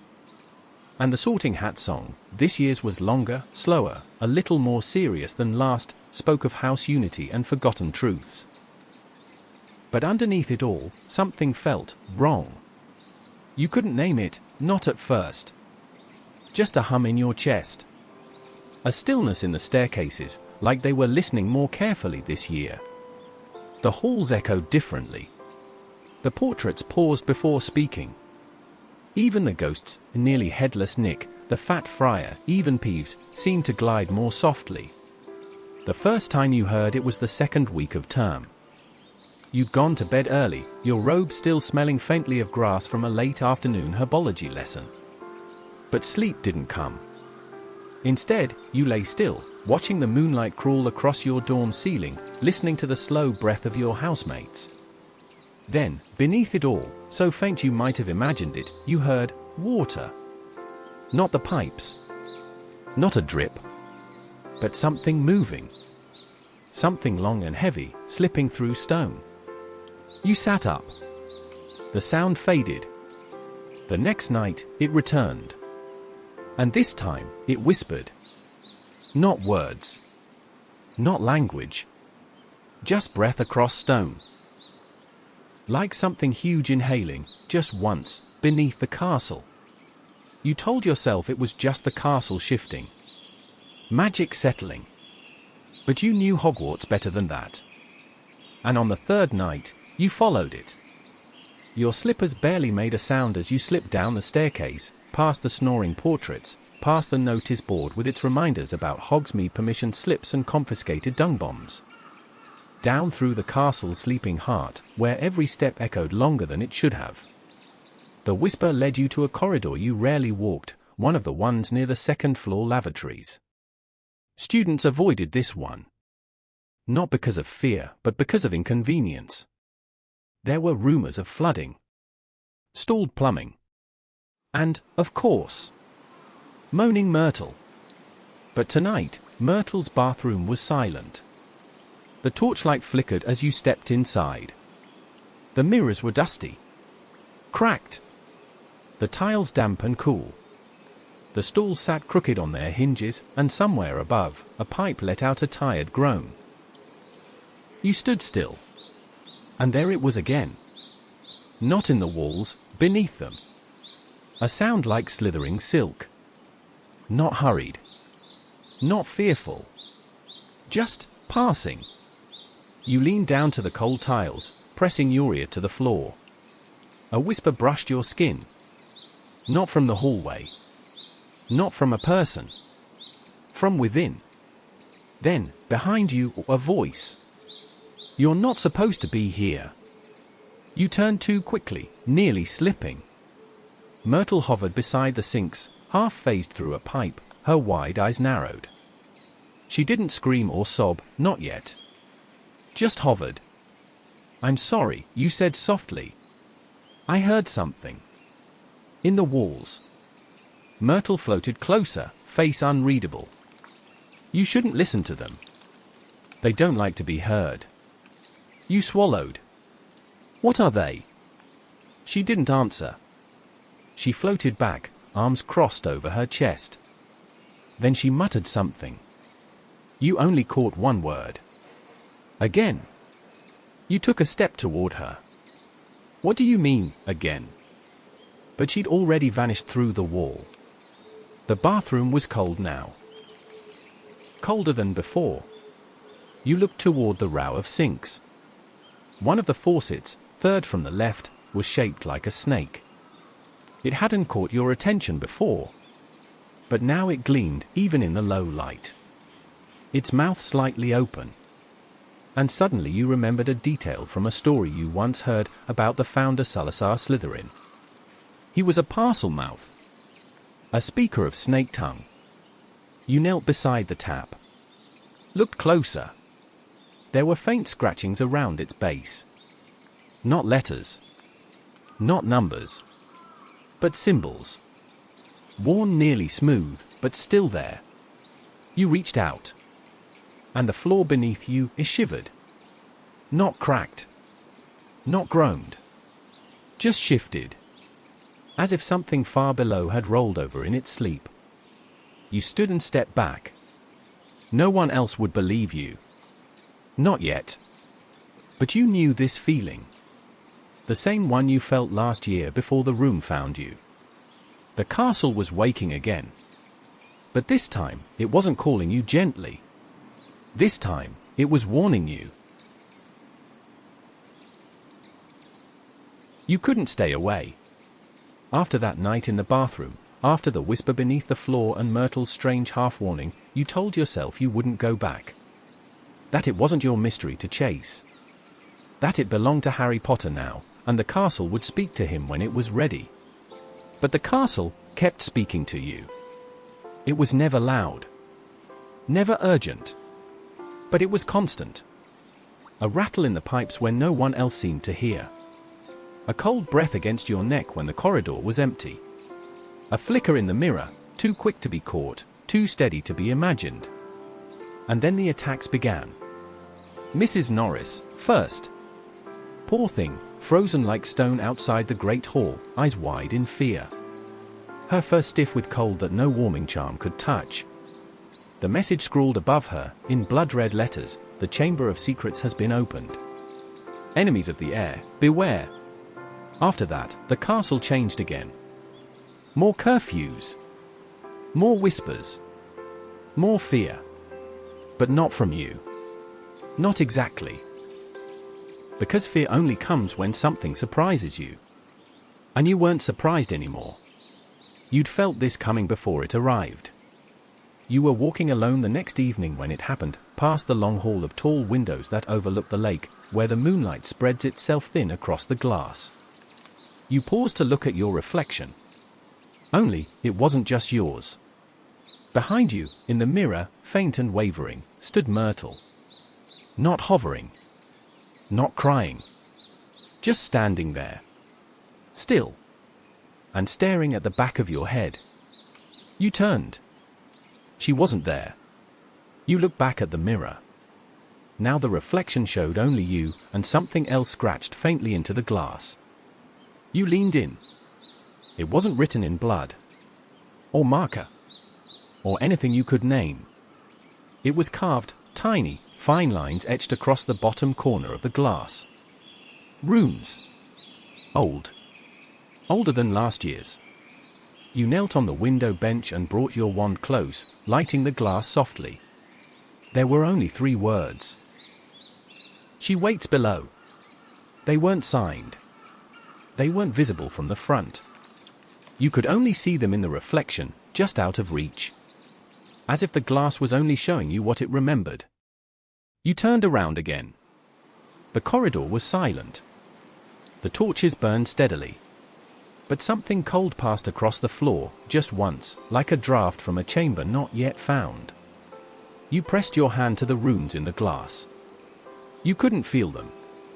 But the mirror could. You took out your notebook. You wrote the phrase down. That night, you went back to the bathroom. The snake-shaped tap was still there. Still watching. Still waiting. You touched it with your finger and whispered, "Revel-R." Nothing. You tried again. Still nothing. But as you stood, a shape caught your eye in the cracked mirror above the sinks. Another reflection. This time, not Myrtle. You stepped closer. And saw yourself. Older. Standing exactly where you were. But the eyes weren't yours. They looked behind you. To the tap. And then the image smiled. You stepped back fast. Too fast. You hit the stall door with a soft bang, and Myrtle appeared with a shriek. "Oh no," she wailed, "not you again." "I didn't mean to," you started, but she cut you off, drifting fast and angry. "You're all the same, all poking around my bathroom like it's just some dirty little secret tunnel waiting to be unlocked. I died here, you know." You nodded, hands raised. "I know. I know you did." She sniffed. "You don't care." "I do," you said gently. "I really do." That stopped her. She floated back a bit, wary. "I think someone's using the chamber again," you said. "And I think you know more than you're saying." She crossed her arms. "Why would I tell you?" You swallowed. "Because I'm not trying to open it," you whispered. "I think I'm trying to stop something else. Something deeper. Something no one else knows is even there." Her gaze narrowed. She didn't speak. But slowly, softly, she drifted back toward the tap. She phased through the porcelain, disappearing completely. A moment passed. Then two. Then the water turned on. Only the third tap. The one with the snake. A slow trickle. Then a rattle. Not of pipes. Of stone. The tile just beneath your feet pulsed. Once. Myrtle reappeared, pale and quiet. "I didn't mean to," she whispered. "I just told it to open. I thought it might like me." Your eyes met hers. "You spoke Parseltongue." She shook her head. "No. But Tom did. He made me listen to him say it. Over and over. I used to practice after I died." She turned toward the faucet again. "I think it still remembers his voice. Even if it's mine now." And just before she vanished again, she whispered something under her breath, something soft and hissing. The floor pulsed again. This time, it felt like a door unlocking from the inside. You stood very, very still. Then slowly, reached for your wand. You didn't tell anyone about Myrtle. Not the way she whispered the words. Not the way the pipes shifted when she did. You didn't even tell Lena.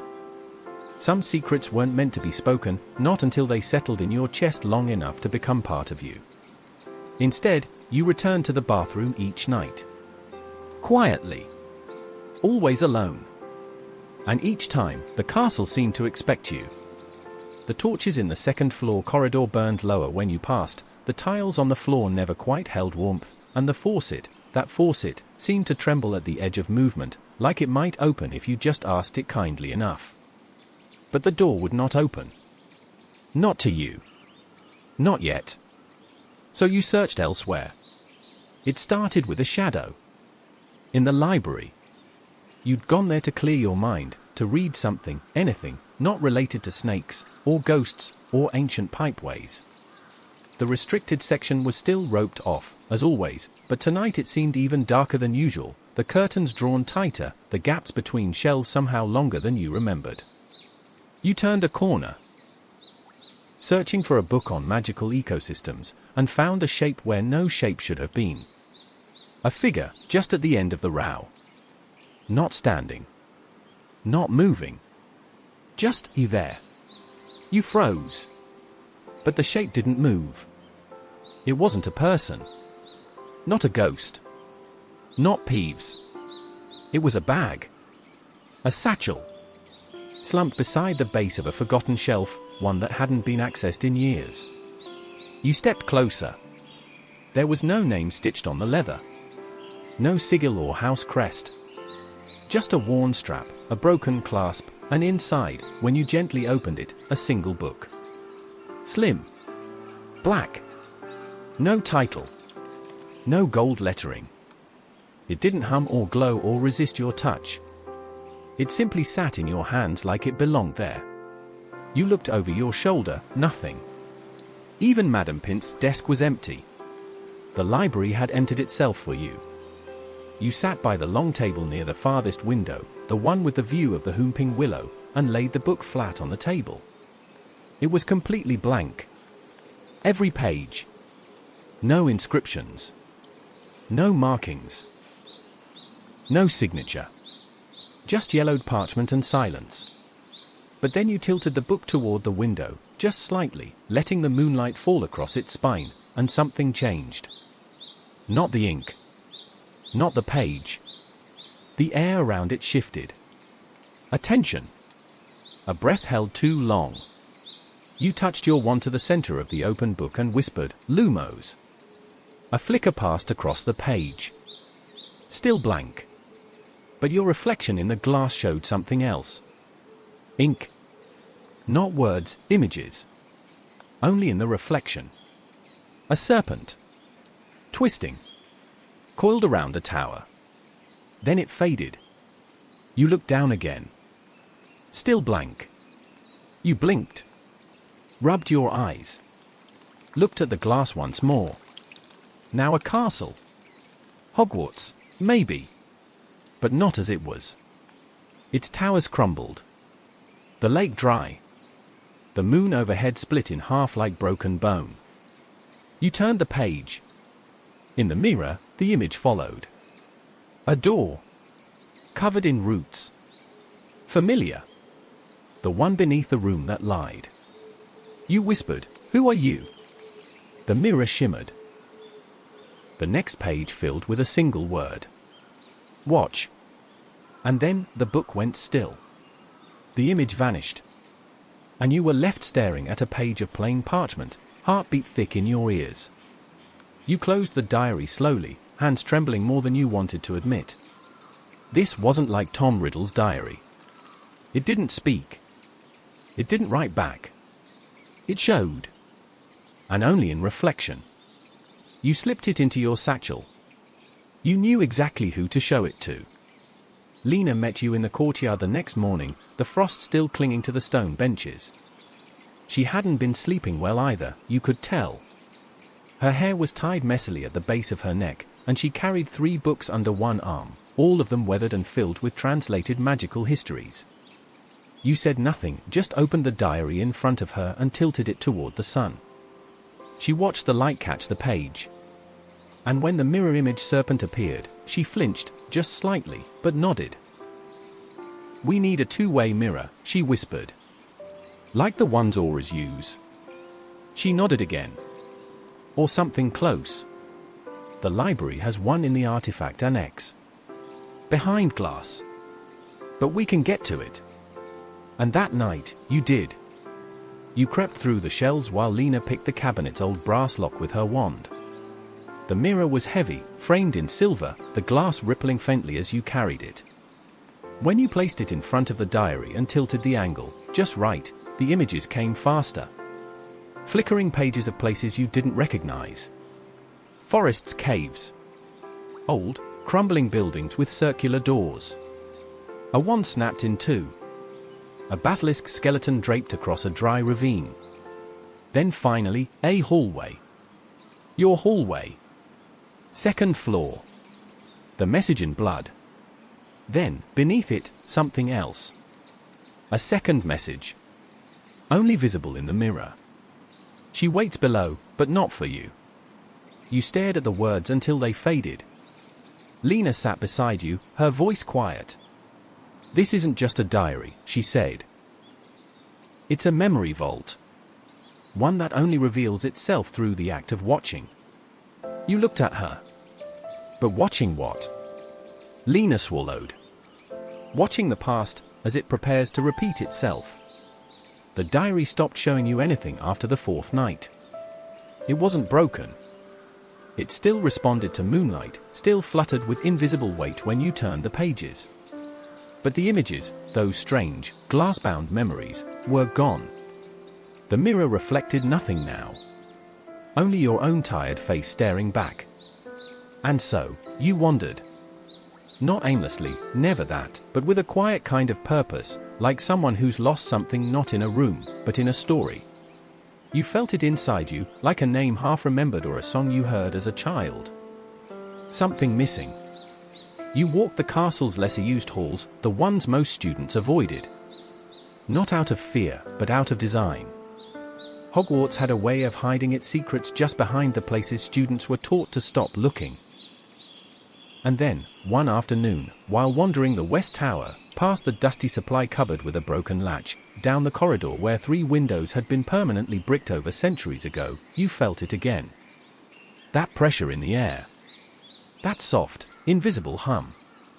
It drew you to a stairwell you didn't recognize, carved tighter than the rest, the stone steps narrower and dust-covered.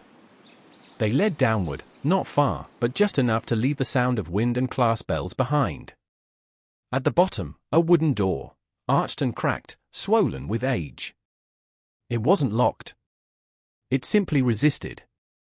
You pressed your hand to the wood. Closed your eyes. Whispered nothing. The castle, it seemed, wanted to know that you were listening. And slowly, the door eased open. Inside was a forgotten classroom. Desks pushed to the walls. Old charts on the floor. A cracked blackboard. Nothing strange, at first. But then you saw the desk at the farthest corner. The one with the old inkwell, still stained dark as if used not long ago. And beside it, a shimmer. Not a glow. Not a shadow. A shimmer. You moved closer, slowly, until the shimmer turned. It was a ghost. But not one you'd met before.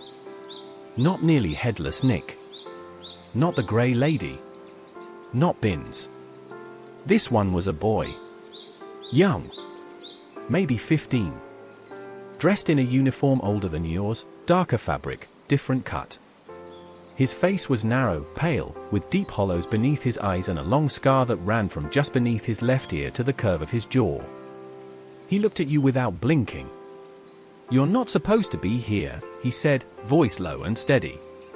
"I usually hear that," you replied, heart quietly pounding. The ghost tilted his head. "You followed the wrong stories," he said. "Everyone always does. Riddle left behind more than a monster. But they only ever look at the snake." You stepped forward. "You knew him?" The boy's mouth twitched, just once. Not a smile. Something closer to regret. "I knew who he was before the name changed," the ghost said. "Before he wrapped himself in a lie so big the world forgot the truth." "What truth?" He drifted closer, barely disturbing the air. "He didn't find the chamber," the boy said. "He stole it. Took it from someone else's memory. And in doing so, he broke something. Something beneath it. Something older." You nodded, slowly. "The diary I found, it shows images. Not words. It shows the chamber, but not as it is. As it was. Or maybe, as it was meant to be." The ghost paused. "Then it's not his." You swallowed. "Do you know who it was?" He turned then, drifting to the cracked blackboard. His hand passed through it, but as he moved, letters appeared faintly in the air behind him. Scratched in glowing dust, as if pulled from the stones themselves. Oriel. A name. You whispered it aloud. The ghost's face shifted, pain etched behind his silence. She was the first to seal it. Long before Slytherin carved his entrance. Long before Parseltongue was spoken beneath this school. You stared at the name. Why? Because something lives in the foundation of this place, the ghost whispered. Older than blood. Older than magic. The founders built around it. Buried it. But Riddle, he woke it. You stepped closer. Is it the basilisk? He shook his head once. No. The basilisk was hers. A guardian, not a weapon. She bound it to this place to keep what lies beneath from waking. Riddle twisted it. Turned it into a tool. A monster. The pieces in your mind began to shift. The snake in the mirror. The message, she waits below, but not for you. The diary that didn't answer questions, only offered visions. And now, a name. Oriel. You look back to the ghost. What's your name? He didn't answer. Instead, he turned toward the window.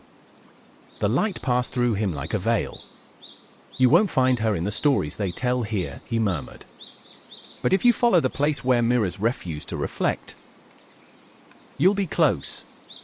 Then, with a whisper of cold, he faded. No flash. No scream. Just gone. You stood there in the dim light, notebook in your hand, and wrote down the name. Oriel. And beneath it, a question, where do mirrors refuse to reflect?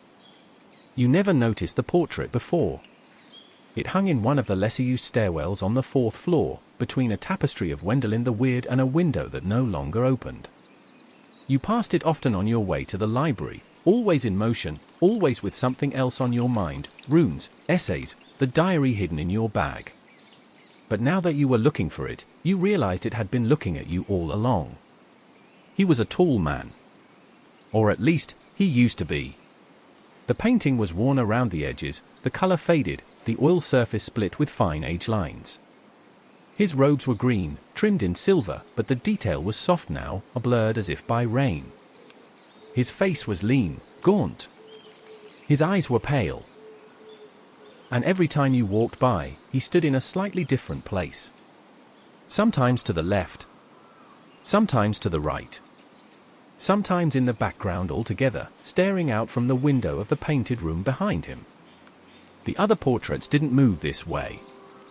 Their routines were familiar, rhythmic. But this one? This one was watching. You tested it first. Walked by twice in the same hour. On the second pass, his back was turned.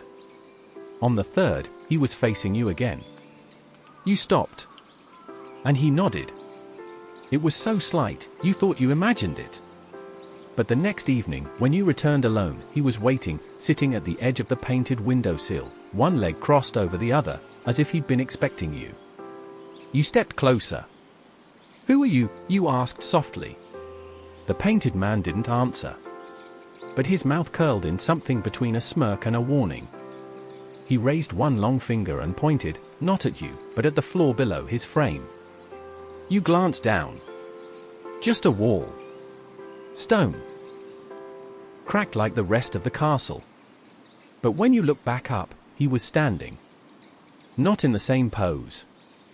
Not in the same room. He had moved. Inside the painting. Through a door in the background that hadn't been visible a moment ago. And now he was holding something. A candle. He lifted it. Pressed it against the edge of the frame. And the flickering flame cast light not on the painting, but on the wall beside it. A flicker of gold. A shimmer. You turned your head. There, just to the right of the painting, where two bricks met, was a groove. A crack. You leaned in and whispered, "Lumos." The light from your wand revealed faint lines etched deep in the stone. A sigil. Circular. Braided around the edge. The same one that had flickered in the mirror pages of the diary. You reached out. Touched it. And the stone moved. Not open. Not away. Just receded. A soft breath of air passed over your hand, cool and stale and old. The portrait behind you shifted again. Now the man was gone entirely. The door in the painting closed. But the light from the candle still burned inside the frame. You turned back to the wall, where the bricks had parted slightly, revealing not a passage, but a seam. Lena met you there the next night. She brought chalk, string, and a dozen notes from her family's old journals, papers she hadn't shown anyone. You explained what happened, what you saw. She didn't question it. Instead, she traced the edge of the seam, whispering as she worked, her wand tip glowing pale blue. "I think it's a memory lock," she said. "Not enchanted to open, but to remind." "Remind who?" "Not us," she said. "Herself." You looked at her. "Oriel?" She nodded slowly. If the chamber wasn't just a trap, but a seal. If Riddle broke it, and something deeper stirred, then she must have left fail-safes. Wards. Triggers. Magic tied not to passwords, but to perception. You stared at the seam again. At the sigil. At the way the bricks curved inward. "What happens if we open it?" You asked. Lena paused. "Then, we don't." "Not yet." You looked at her. She unrolled a parchment, revealing a circular diagram, a map of Hogwarts foundations, old and incomplete. "There are 4 more of these," she said. "Matching sigils. I think they form a ring. A web." You swallowed. "What are they protecting?" She didn't look up. What's left of her, she said. What Riddle couldn't twist. What he couldn't use. You stepped back, the wall cooled behind you. The candle in the portrait flickered again. And for the bee. He used to be. The painting was worn around the edges, the color faded, the oil surface split with fine age lines. His robes were green, trimmed in silver, but the detail was soft now, blurred as if by rain. His face was lean, gaunt. His eyes were pale. And every time you walked by, he stood in a slightly different place. Sometimes to the left. Sometimes to the right. Sometimes in the background altogether, staring out from the window of the painted room behind him. The other portraits didn't move this way. Their routines were familiar, rhythmic. But this one? This one was watching. You tested it first. Walked by twice in the same hour. On the second pass, his back was turned. On the third, he was facing you again. You stopped. And he nodded. It was so slight, you thought you imagined it. But the next evening, when you returned alone, he was waiting, sitting at the edge of the painted windowsill, one leg crossed over the other, as if he'd been expecting you. You stepped closer. "Who are you?" you asked softly. The painted man didn't answer. But his mouth curled in something between a smirk and a warning. He raised one long finger and pointed, not at you, but at the floor below his frame. You glanced down. Just a wall. Stone.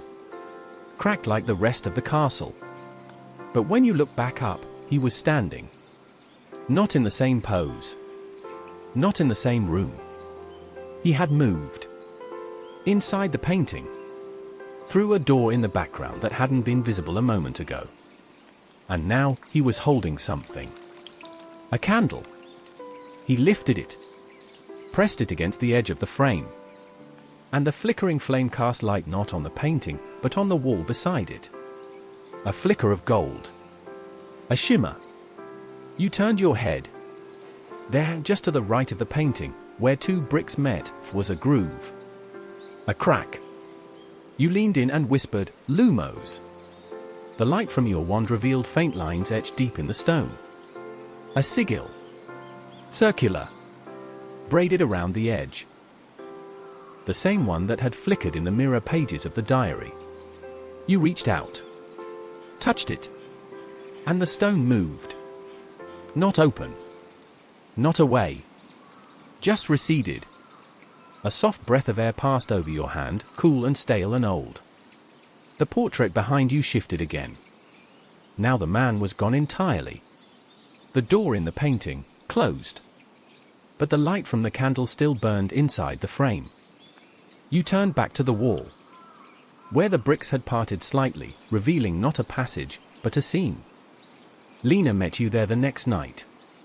She brought chalk, string, and a dozen notes from her family's old journals, papers she hadn't shown anyone. You explained what happened, what you saw. She didn't question it. Instead, she traced the edge of the seam, whispering as she worked, her wand tip glowing pale blue. "I think it's a memory lock," she said. "Not enchanted to open, but to remind." "Remind who?" "Not us," she said. "Herself." You looked at her. "Oriel?" She nodded slowly. If the chamber wasn't just a trap, but a seal. If Riddle broke it, and something deeper stirred, then she must have left fail-safes. Wards. Triggers. Magic tied not to passwords, but to perception. You stared at the seam again. At the sigil. At the way the bricks curved inward. "What happens if we open it?" you asked. Lena paused. "Then, we don't." "Not yet." You looked at her. She unrolled a parchment, revealing a circular diagram, a map of Hogwarts foundations, old and incomplete. "There are 4 more of these," she said.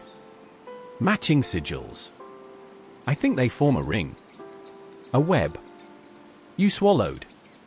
"What are they protecting?" She didn't look up. "What's left of her," she said.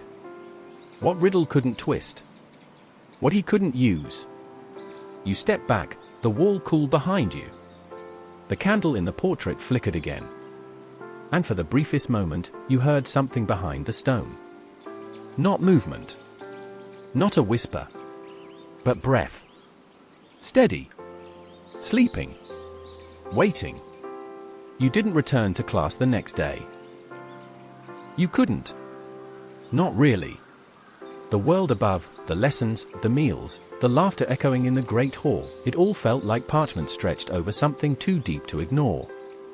You walked through it like a shadow, the shard's memory still humming in your bones. The memory hadn't faded. Not like dreams do. It stayed. You could still smell the wind of the unfinished grounds. Still feel the hum of the earth beneath Oriel's feet. Still hear her voice, low and quiet and sure you are a mirror. And you'd begun to wonder, if Riddle had opened the chamber and twisted its guardian, what had he missed? What couldn't he find? You and Lena met again that evening, beneath the root-veiled stair. Neither of you spoke as the stone door closed behind you. The pressure returned instantly. Not threatening, but aware. The castle knew you were back. And this time, so did the shard. It pulsed before you reached it.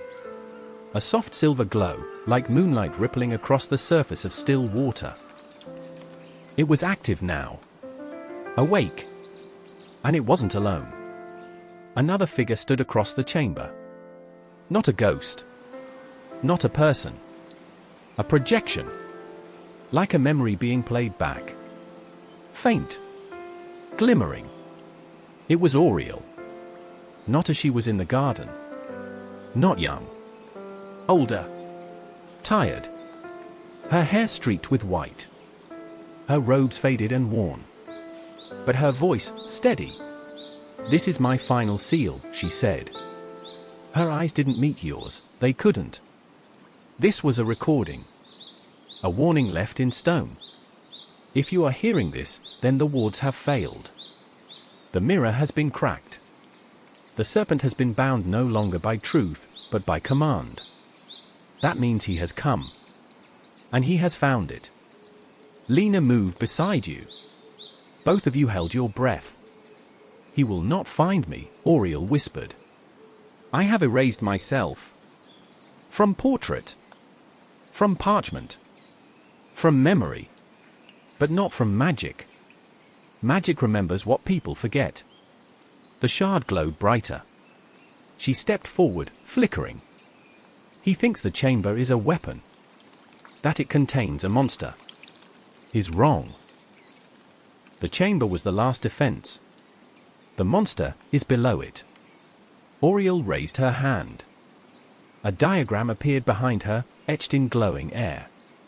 The 5 sigils. Interlocked. Weaving a circle across Hogwarts. 5 roots. 5 mirrors. 5 locks. If any are broken, the door beneath opens. You looked at Lena. She was pale. "We've opened them," you whispered. Oriel's voice continued.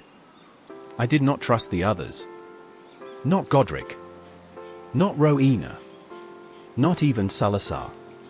They feared what they could not bind. I chose to hide it instead." The diagram shifted. Now a second shape appeared. Beneath the first. A spiral. Endless. Carved into bedrock. Lena gasped. "That's under the chamber," she said. "Way beneath." Then Oriel's image began to fade. "I am not your teacher. I am your reflection. What you see in me is what you may become. If you descend, you will not return the same. If you stay..." Her voice wavered. Then, softly, "Sleep will not come again." The room went dark. Only your wand's glow remained. Only silence. Lena crouched beside the shard. Her voice was dry. She didn't seal away the basilisk. She sealed herself. You nodded slowly. "To guard what's beneath. And if we've broken the locks..." You finished her sentence. "Then whatever she was guarding is waking up." You didn't speak as you climbed back to the surface. The castle's corridors felt different now. Like skin stretched over something that had always been breathing, only now you could hear it. Every stone, every staircase, every portrait frame seemed to hum with some old, secret rhythm. One you could almost tap your fingers to, if you weren't so afraid of what might tap back. You and Lena agreed, if Oriel had sealed the lowest chamber herself, and the 5 sigils were truly broken, then it was only a matter of time before something deeper answered. And so, 2 nights later, you returned to the 2nd floor bathroom. The one where it all began. Myrtle was there, of course. She watched you from above a cracked mirror, her translucent arms crossed, her eyes narrower than usual. "You're back," she said. "Told you not to listen to them." "We're not here to listen," Lena said. "We're here to follow." Myrtle floated down, slow as mist. "You think you're the first to try?" "No," you answered quietly. "But we might be the last to do it for the right reason." She stared at you a moment longer, then vanished through the wall. The tap responded on the second whisper. A soft grinding. A click. Then a widening spiral of stone as the sink split apart and slid away, revealing a gaping hole in the floor. This time, when you dropped in, it didn't feel like a jump. It felt like gravity had been waiting for you. The slide down was the same as before, a slick, cold, too fast, but at the bottom, where Harry and Ron had once stood years before, the tunnel had changed. Wider. Deeper. The stone had cracked further outward, as if pushed from beneath. Lena lit her wand. The light barely reached the edges. "Do you feel that?" she whispered. You nodded. It wasn't fear. It wasn't even magic. It was memory. Wound too tightly. As if the walls themselves were remembering things in real time. The bones of the basilisk were still there, scattered, huge, fossilized. But now, roots curled through its ribs. Roots glowing faintly blue, like veins beneath skin. "They're feeding off it," Lena whispered. "Or feeding it." You stepped carefully. There were murals now. Along the walls. Carved in shallow relief, lit by your glow. Oriel's face, again and again, older each time. Her robes more tattered, her eyes more hollow. In one panel, she stood beside the basilisk, her hand not raised in defense, but in greeting. She created it, you said.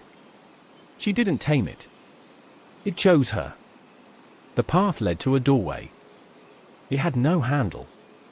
No lock. Just a thin line of silver in the shape of an open eye. Lena reached out. The silver flared, just once. And the door unsealed with a hiss like escaping breath. Beyond it, a spiral staircase. Stone and root, twisting downward.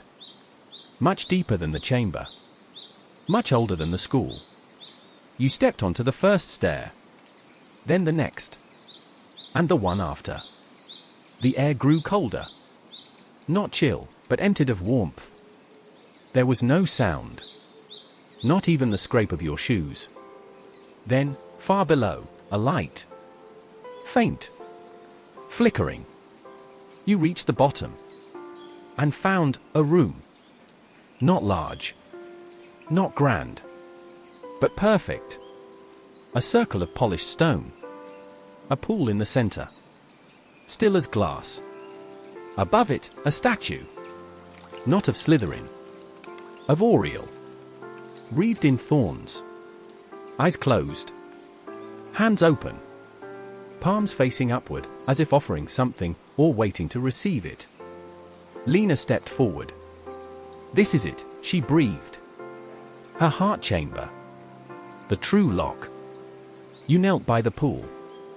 It didn't reflect your face. Not at all. It showed the surface of Hogwarts above you, cold, empty, moonlit. You looked closer. And saw someone standing at the edge of the lake. Watching.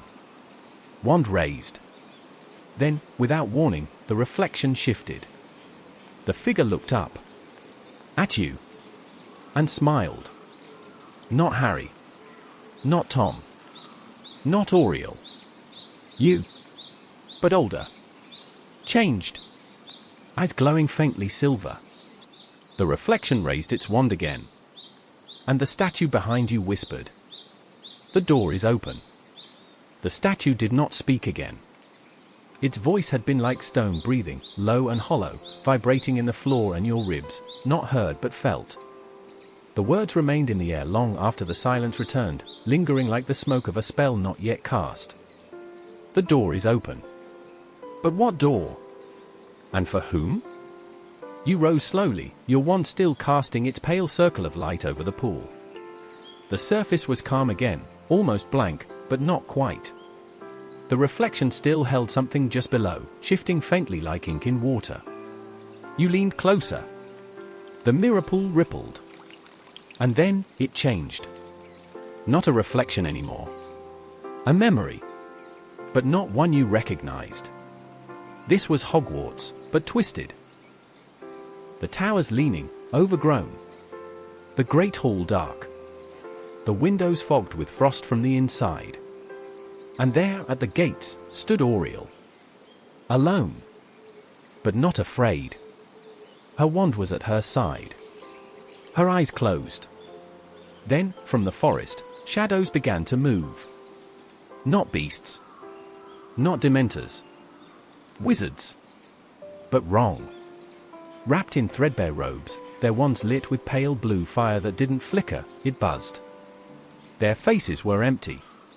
Not masked. Empty. Oriel raised her wand. And the pool cracked. You stumbled back.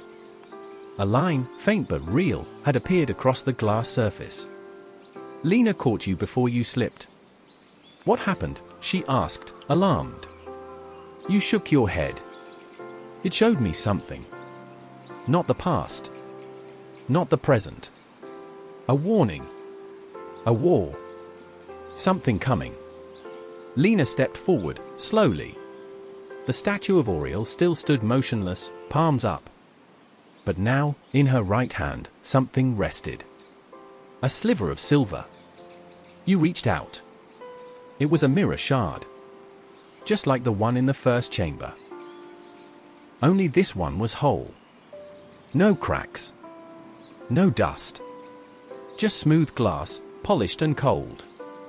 As your fingers closed around it. Flash!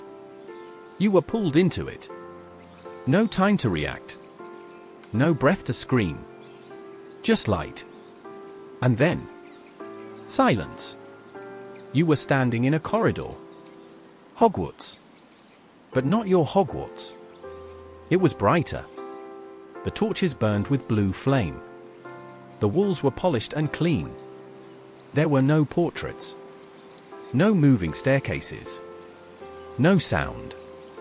You stepped forward. Your footsteps made no noise. You turned. Behind you was not the spiral stair, but a long wall of glass. And in it, you saw yourself. Not in school robes, but in Oriel's. Silver trimmed. Thorn clasped. And your eyes were glowing. You stared at the reflection. And it began to speak. Without lips. Without movement. The voice was in your head. The mirror does not lie. It only remembers. You are the vessel. The story repeats. And the choice must be made again. You blinked. The reflection smiled softly. Then the glass shattered. You gasped. And were back in the chamber. The shard in your hand gone. Lena was holding your shoulders. You were frozen, she said, voice shaking. You didn't move for a full minute. You looked at the pool. The crack in the surface had healed. But Oriel's statue had changed. Now, the left hand was empty. And carved into the base were words. Not Parseltongue. Not Latin. English. The heir is not born. The heir is chosen. You looked at Lena. We're not following a prophecy, you said. She nodded slowly. We're walking into it. The words on the base of the statue kept echoing in your mind. The heir is not born. The heir is chosen. You whispered it to yourself as you and Lena left the chamber. Neither of you spoke again until you reached the fourth stair of the spiral. The castle above felt farther away than ever. Not just in distance, but in purpose. You were past it now. Below its history. Beneath the story it told the world about itself. Lena finally broke the silence. If the heir is chosen, she said, what does it mean that the mirror showed you? You didn't answer right away. Not because you didn't have an idea, but because you did. You were never meant to find the diary.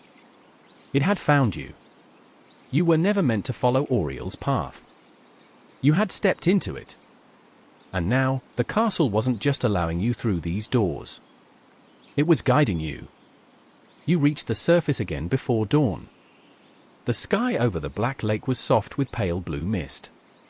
The forbidden forest stood in silhouette, still and listening. And in the quiet between night and morning, you heard it. A hum. Not loud. Not physical. But magical. It was beneath your feet. Beneath the very bedrock. You and Lena looked at each other. It's starting, she said. That night, you returned to the deepest chamber. Only this time, the statue of Oriel was no longer waiting. It was gone. Not destroyed. Not crumbled. Gone. In its place, a wall of ancient stone. Smooth. Seamless. No doors. No rooms. But in the center, a hollow. A human-shaped space, carved into the rock like a missing piece of a statue. You stepped forward. Lena whispered, a vessel. You swallowed. There was no doubt now, this was the gate Oriel sealed with herself. Not by key. Not by password. But by presence. She had given up her life, not just her magic, not just her name, but her body as a lock. And now, the hollow was empty. I think it's waiting for someone else, you said quietly. Lena nodded. And it thinks, it's you. You turned. The pool behind you had changed again. The mirror surface no longer showed reflections. It showed only depth. Endless. Starless. Like the surface of a memory you hadn't yet earned. Your hand moved to your satchel. The diary was pulsing. And for the first time in days, when you opened it, the pages were full. Not just images. Words. Dozens of them. Written in flowing script. The gate does not open with force. It opens with memory.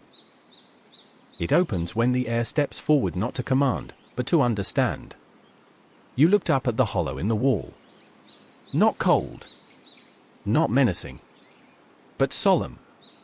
Waiting. Lena touched your arm. I'll go with you, she said. You turned to her. And the wall shimmered. Only faintly. But enough. I think only one can pass through. She hesitated. Then stepped back. Not far. But far enough. You walked to the hollow. You placed your hand in its center. And felt your heartbeat match the stone. One beat. Then another. Then another. And slowly, the wall began to move. The wall didn't slide or crumble. It simply dissolved. The edges of the hollow softened first, like water eroding stone in fast forward. Dust drifted upward rather than down. And behind it, revealed one layer at a time, was a tunnel. Not carved. Not built. Grown. The walls were smooth like bone, faintly glowing with root-like veins of silver. The air inside was cool and dry, but not dead. It smelled faintly of cedar and something older. Like wandwood, just before it's chosen. You stepped through. The tunnel closed silently behind you. Not in menace. In protection. It was warm now. The quiet here was total, no echoes, no creaking, not even your own footsteps. as though sound had been asked to wait outside. The path curved downward in a gentle arc. You followed. Your wand offered no light now, but you didn't need it. The walls pulsed softly, responding to your breath. The deeper you walked, the more the glow adjusted to your rhythm, like you were a part of the place instead of an intruder. And then, at last, you reached it. The final chamber. It was vast, far bigger than anything above. Circular, like an eye turned toward the earth. The walls were lined in silver script, none of it familiar but all of it understood. Not by mind, but by memory. Your memory. It was written in the same shape your thoughts had taken since the first time you touched the diary. And in the center, floating above a mirrored floor, was a single object. A stone. Perfectly smooth. Obsidian black. Not large. Not glowing. Not calling. Just present. You stepped forward. As you did, the silver words along the walls lit up, one by one, in a slow spiral. You stopped just before the mirror floor. Your reflection didn't loo. E, so faint it had been invisible until now, was a name. Not Oriel. Not Slytherin. Yours. You turned toward the walls. The silver runes faded. The tunnel behind you opened. And above, in the castle far away, every mirror flickered. Every portrait turned. And every locked door listened. When you stepped back into the chamber Lena was waiting in, she saw it in your eyes. She didn't ask what you'd seen. She just said, "It chose you." You nodded. Then turned back toward the stairs. And as you climbed, stone beneath your feet, memory in your hand, the castle felt different. Not less magical. Just more awake. The heir had not been born. The heir had been chosen. And the hidden magic of Hogwarts had remembered itself. Through you. So, you're still awake? Then perhaps you're ready to remember. Not just the beginning of the story, but all of it. It started, as most quiet things do, with something forgotten. A diary that didn't belong to you. A name that wasn't in the books. A presence in the castle that the portraits didn't speak of. But you followed it anyway. You traced the whispers in the ink. You listened to the silence between the bricks. You stepped through doors that weren't marked, past magic that didn't want to be seen. And you discovered her, Oriel. The hidden heir. The girl who sealed the chamber, not to hide a monster, but to protect the truth that even Salazar couldn't hold. You found the 5 sigils. You opened the mirror. You walked through the carved memories of someone who gave everything, not to win, but to make sure someone like you would come after. You didn't fight the magic. You listened to it. You didn't command the gate. You understood it. And in return, the castle chose you. Not because of blood. Not because of power. But because you asked the right question when others demanded the right answer. That is the mark of the real heir. Not someone who takes, but someone who carries. So, if your eyes are still open, if your heart is still listening, then I ask you, as the voice of this forgotten chamber, what kind of magic will you leave behind? Will you be the one who unlocks a door for someone else? Will you seal away cruelty and write a spell that protects instead of punishes? Will you listen when no one else hears? Because Hogwarts is listening. It always has been. And somewhere beneath the classrooms and staircases, beneath the moving portraits and enchanted ceilings, there is still a part of the castle that remembers you. It always will. So rest now. Not because the story is over, but because you've become part of it. And stories like yours? They never really end.